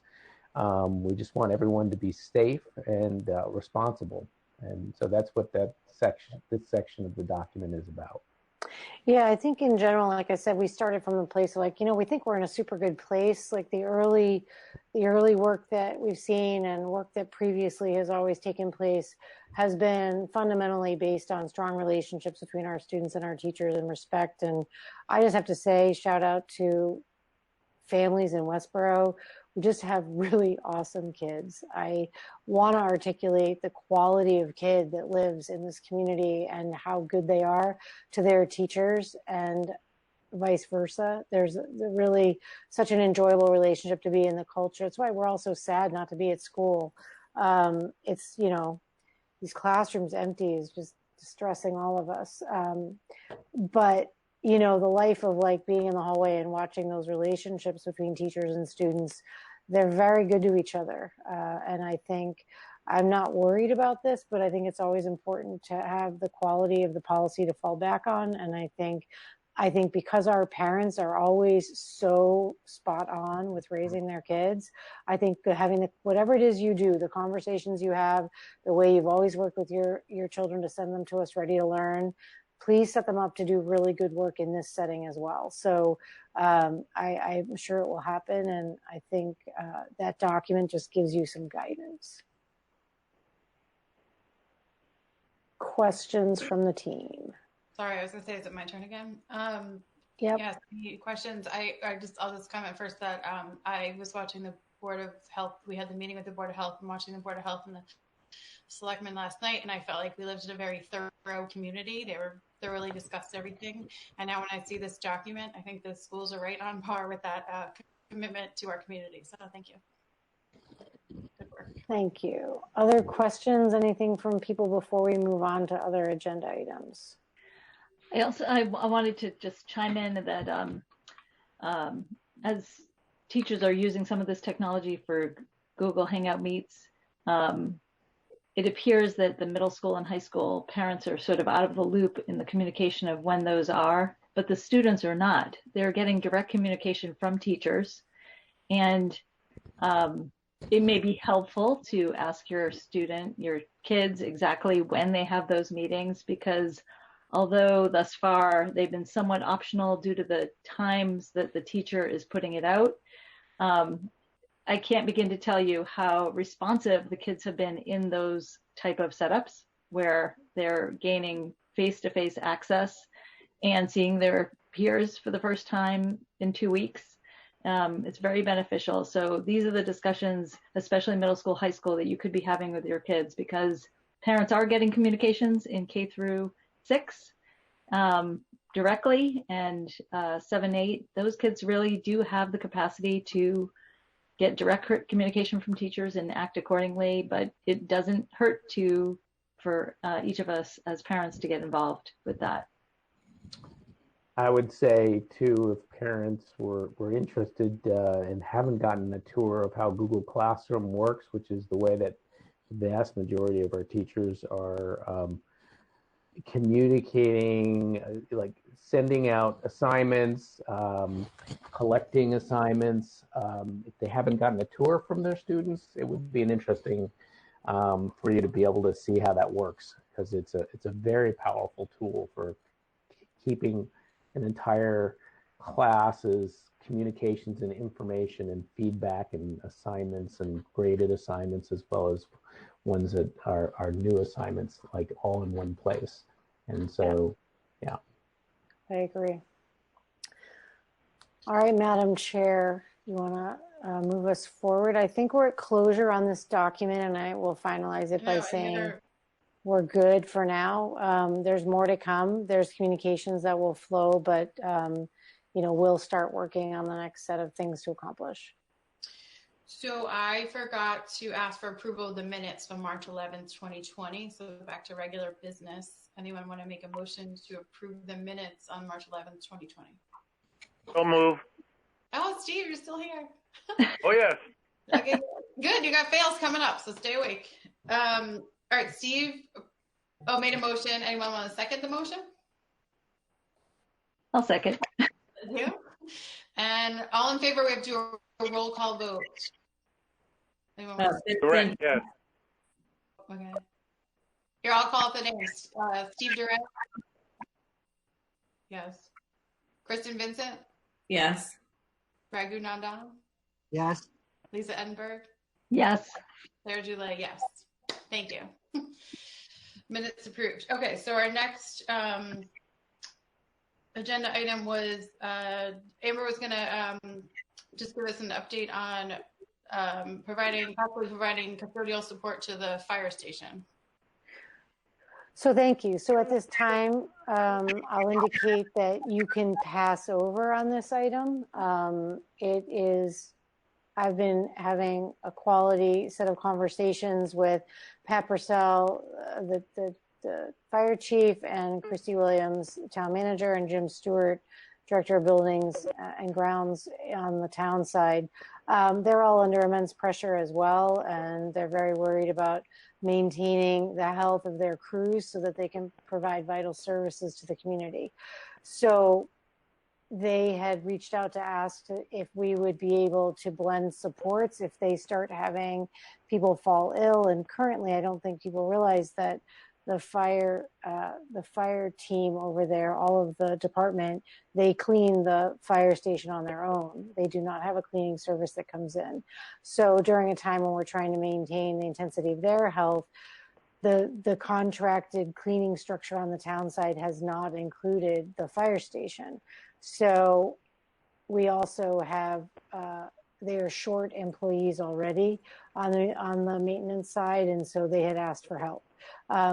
I'm going to pass over it now because Christy has been able to put a cleaning plan in place for the fire station between now and again, end of year. I clarified with her that if those circumstances were to change, I just want to articulate as superintendent of schools that the quality of shared municipal services and support during this time is going to be essential. I have been in communication with a whole range of departments on the town side as well, continually to make sure that we're coordinating. Christy has provided invaluable support to me and her whole team to help us figure out what our needs are and to offer support to us. And similarly, I've articulated to her the strength of the district to provide the same. So I think now it's a philosophical statement that we make sure that everybody understands that municipal employees are under tremendous pressure right now. We might need to share resources. So we'll leave it tabled, and should it change, I'll return it to the agenda for further discussion. Great, thank you. We're going to do a brief update on the status of town meeting and our school warrant article. I think that's you and Bill. Yes, so 2 items on that. First of all, we don't know when town meeting will be. You're following that with what's coming out from John Arnold. They and Christy and the selectmen trying to make a decision that will be an action that will require a lot of formalized voting and deadlines that need to be met. They're looking at targeted potential dates. There needs to be some way for us to formally hold a town meeting at some point. At this point, they're trying to move forward thinking that they would be doing that. We will follow the news that they provide around that. They would hope to hold it at this point. Were they able to conduct it at the high school? We've provided information to them on different spaces, such as the gym, where they could do social distancing at 6 feet apart and establish a space. And so we talked with them about that. Additionally, we are just waiting to see what the guidance from the town is. So that's what I know in terms of an update to kind of families who are listening that might not have been following what's been going on the town side. The kindergarten warrant article, Daniel and I spoke about it today, and we're clear that at this point, the warrant article as it stands is not derailed for implementation as long as we conduct, or we will have to at some point, the business of the town for the FY21 budget. So therefore, when that comes to pass, we will act as we had planned to bring that article forward. Currently, families are enrolling their children for kindergarten, and if we have to make a decision on that article, we would have had to do it at some point, but it doesn't impact enrollment. We just will need to be quickly responsive should it fail, that we would be pushing out notifications to families that they would need to shift back to a tuition plan if they've noted they want full day. So it's, you know, it's not the best timeline, but it's not impossible for us to move with the same trajectory forward. And Daniel, I don't know if you want to comment and say it better than I did. I just, you know, want to make sure people know that we're not abandoning that plan. No, I don't think there's anything to add. People are registering, and they know that that we'll be back in touch with them after the vote happens to clarify. You know, they know that if in the event that there's paid kindergarten and not free full day kindergarten next year, that they're going to have to pay if they will take advantage of the full day option. Okay. Questions? I have a question, but not even, think I should have asked it under the operational update. It was about MCAS. I don't think we've mentioned MCAS during this meeting, and I just mention it just because people may not be aware. You may have mentioned it in a communication last week. No, the state will come out this week. I think the commissioner said today that the state, he's waiting for both action on the state side and then apply to the federal for a waiver. And then he will take formal action to defer, skip, change the testing. So, you know, I think the temperature is reading that if he could not test, he would make that action. But I would imagine in the next week that will be decided. Yeah, I think the legislature needs to vote on it, and so the commissioner has submitted a bill, or the governor has submitted a bill that with some requests for exemptions on certain things, and then we have to apply to the federal government for that exemption. Right. But so I think the bill. Yeah, I would agree. The odds are very, very, very low. I would say that there's going to be them. Yeah, I think that the bill will pass, and then he'll apply for the waiver, so to the federal. So we'll report on that as we move forward. Other questions related to town meeting or the warrant article? Again, we're at a very streamlined place with our budget and that one warrant article planning to bring forward. This is semi-related to bills in the legislature. I just want to thank our state representatives for all their help with the passing of these bills. Even the town meeting, and I know Danielle Gregoire and Hannah Kane and Carolyn Dykema all have information up on their websites as well. So if anyone, and they have been sending newsletters as well. So if you want to subscribe to any of their newsletters, they've been giving great updates. And with all the stuff that's happening in the legislature about town meetings and the elections that didn't happen. Yes, thank you. They've done a nice job. And, bills about it. All right. So I want to add one point that I got a text in the middle of the meeting, and I'm sure it's on some people's minds, that are discussing the schedules at the middle school and the high school and when they will take effect. And so starting next Monday, the expectation is that students will follow that 9 to 12:45 a.m. 9 a.m. to 12:45 p.m. schedule. So the next 2 days will be the alternative learning day structure that they've been following since last week. Same kind of less structured in terms of time, but just wanted people to know that. And they'll put out a communication about that so people have clarity. Yeah, for sure. All right. Sorry, so we got a little off track clearing up some other stuff. Anything more about town meeting or the warrant article? Because I'm going to make sure Steve's awake for his fails update. Yeah, I'm still awake. All right, so maybe if we're ready, Steve, take it over. Tell us, there's a lot of action going on over there. I can see it from my window almost, so tell us about it. Yeah, well, I guess before I get into the fails discussion, I just want to let the town know. I think in the last couple of meetings I commented about the sprinkler bid being over the amount of money that town meeting had voted. And just to catch up on that, we only had one bid for it, which was more than what was authorized. So we met as a team, the facilities group as well as the engineer last week, I think. Seems like 3 years ago, and discussed how the bid structure was written so that if there were things that we could do to streamline the requirements of the bid, which we found a number of different things, particularly based on the fact that we're now later on the year, that we don't have to work night shifts, that we may very well have an opportunity to go to work sooner, etc. And so, based on that discussion, for no additional cost, the engineer will make the modifications we discussed in that meeting and put the project back out to bid again with probably by the middle of April, the bid will be back out on the street. So we look forward to results on that, and if necessary, be able to deal with whatever we have to in regards to the outcome of that by the fall town meeting.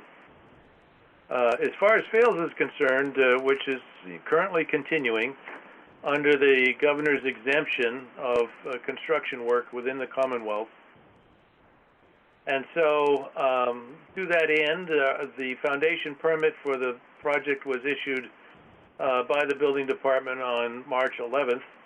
That project is moving forward. Many of you who have driven down Eli Whitney Street have seen that the sidewalk that used to be high up on grade is now down at street level. That allows us to actually perfect the way the fence line runs, and it looks much more professional than the way they were originally set up. As a result of the foundation permit being issued, the early bidding, which included the site work and excavation, structural steel package, rebar package, and concrete for foundations, was bid and awarded. The only one I do know that actually has the work is an outfit from Quebec who is supplying the steel for the project.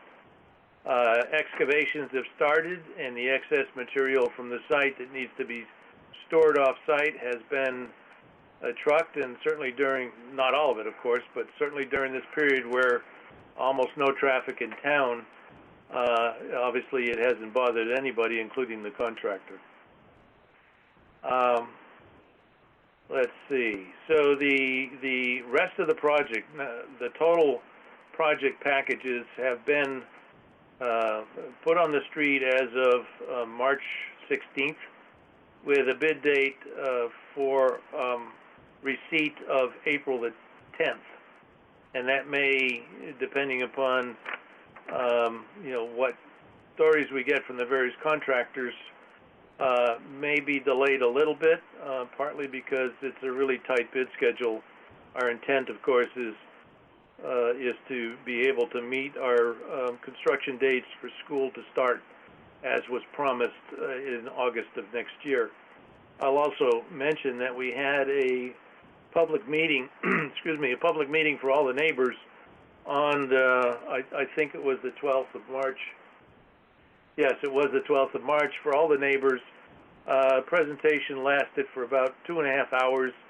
All the major players on the project were there, including the project manager, the construction manager, the architect, a couple of members of the school building committee, spoke to about 25 different neighbors during that period, and we answered, we think, quite well the questions that came forward. And also provided to the public who was there contact information for any of the significant players on the project, so that anybody who had questions could continue to get direct answers from the project team. And that same list of phone numbers and contact information, I believe, is on the school website relative to the project. So during the period, they've been stripping loam from the upper slope. They are preparing to relocate the water line that runs from the top of the hill from the cul-de-sac down to Eli Whitney. And although that is a water line, specifically it's an express water line that goes from the water tank all the way down to the water treatment plant. And it's relocation when it is to be moved, which is, let's see, April 6th will coincide with the some repairs that are being in the drinking water treatment plant, so that the planning for the source of water for the town is in place, and with the repairs in the water treatment plant to be completed before there's need for additional water from the well. Let's see. I do want to mention that National Grid, as a result of the fact that we have designed the project as net zero, I think I mentioned this at the last meeting, now requires us to do a study for quote-unquote the impact of our generation, if you will, for the school, which has a net impact on their system of reducing the load. But anyway, it requires us to pay for a study for them to assess the impact on their services. And as a result of that, since the school building committee won't be meeting again until the end of the first week in April, I'm going to ask the committee, school committee, to authorize me on behalf of the school building committee to be able to sign that contract for the study and to be able to forward the invoice that we'll get from National Grid as part of this project, to be able to offer that invoice to the town to pay. It's a prerequisite. It needs to be done, and it needs to be done quickly. And that's the reason for my request. So remind me when I get done to ask you for a motion to that effect and a vote. Let's see. So pretty much the project will move along. One of the things that we've received from all the players on the project is a letter that acknowledges the fact that these issues of COVID-19 may have an impact on the availability of people to work for their various contractors. And also, depending upon what the governor requires in various orders, if construction is shut down for any reason, obviously that whole process is going to impact our ability to open school in August of 21. And so we've been put on notice that some things could change, but for the time being, it's business as usual. It fails. And I guess the office trailers now had received power, and things are moving along. So pretty much my report for fails at this time. I do want to note that they are socially distancing. Like, I know that Gilbane leaders have moved to different areas for office. Some are working virtually off-site, and only one is in the trailer, whereas they usually would have all stacked up in there together. So they're keeping themselves healthy in a distance so that if one of them were to get sick, they can rotate in and keep providing support on the project. And I think they're working to really work with the site workers to make sure they're maintaining, as you know, they're in their truck, they come out of their truck, they go to their work machine. They really are trying to keep them kind of isolated while being supportive, but to keep them healthy. So I'm pleased with their response. And then because construction is considered as emergency worker, what do they call it? I'm tired. Essential. There we go. They're moving forward. So, Steve, yeah, just to add a couple of comments to that, we're exempt from the right. The requirement for everyone to stay home. physically what they've done is half their staff is working from home and the other half is on the job site, and they rotate so that there is coverage, as Amber has said. One of the things I want to bring up to the community is simply we have elected as part of the project to exercise under Mass General laws our rights under Chapter 149A. And what that means is that we have a construction manager who is a construction manager at risk. What that ultimately means is that the construction manager will create a price after the main bids come in at in effect, a price not to exceed, which protects the town as a result of the manager itself having received the bids, having the opportunity to manage how things work within the project, then offers the town a fixed price for the contract not to exceed, for which they are at risk. We did that on the Gibbons School, and as a result of having chosen that method on the Gibbons School, approximately $1 million worth of the original estimated contract amount was returned to the town. Given the conditions that we're operating under now, we're hopeful still that by using that construction method, that some savings will accrue and they will return to the town, having used the Mass General Law Chapter 149A process. So again, based on the experience that our project team has had over the many contracts over the last approximately 10 years, we are hopeful that this will all turn out for everybody, I guess the way we hope, towards the end of the job. Thank you.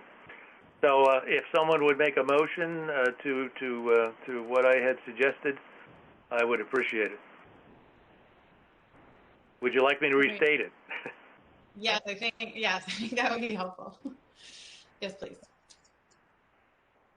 Okay, I would ask the school committee to authorize me as the chair of the school building committee the responsibility to review and sign the required contract with National Grid for their studies, and to the extent that we have an invoice to pay as a result of that to pay for the study, that I would be authorized to execute that as well, and to file with Irene that invoice to be paid out of the project funds.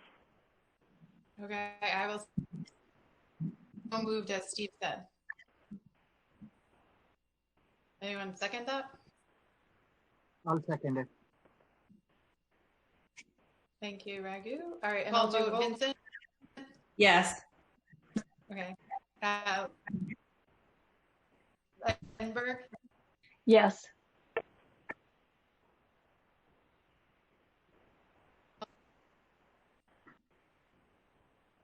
Vote Lisa. I can't hear Edinburgh. Sarah. Roll call vote Raghu. Yeah. Sorry, roll call vote Raghu. Can you hear me? Okay, you can't. Sorry, I unmuted. Yeah. Okay, then just call out your roll call votes. Raghu. Yes. Oh.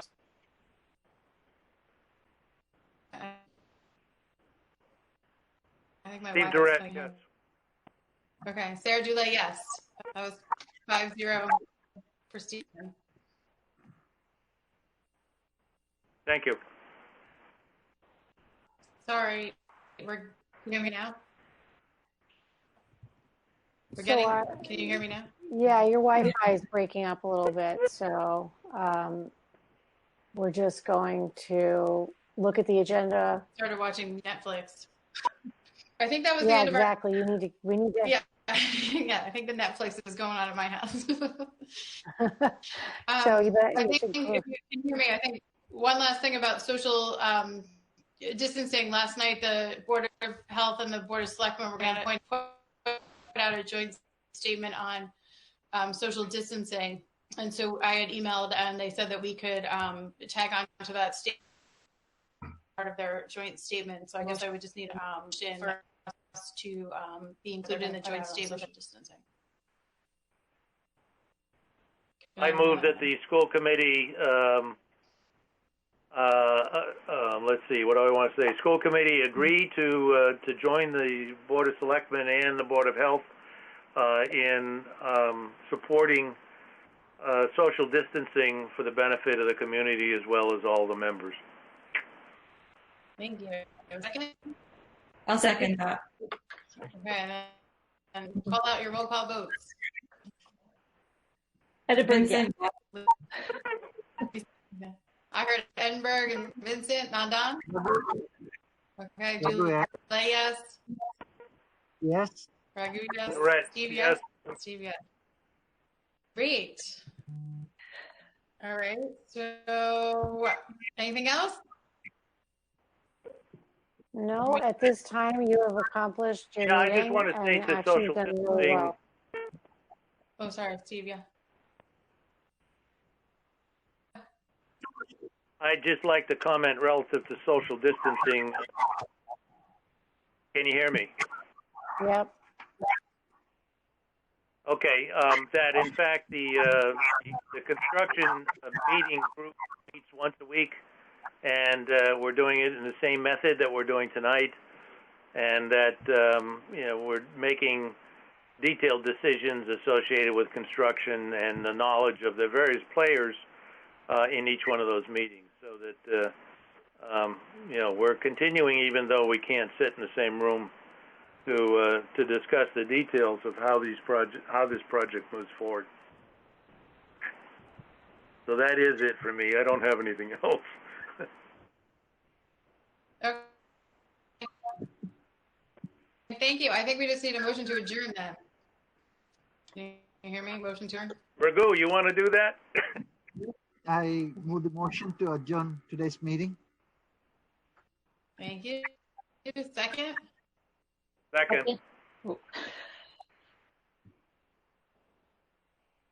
Raghu, yes. Thank you. Yes. Durrett, yes. Edinburgh, yes. And Vincent, yeah. I know. Thank you. All right. So thank you, everybody. Thank you. Thanks, everyone. Good night, all. Good night. Thank you.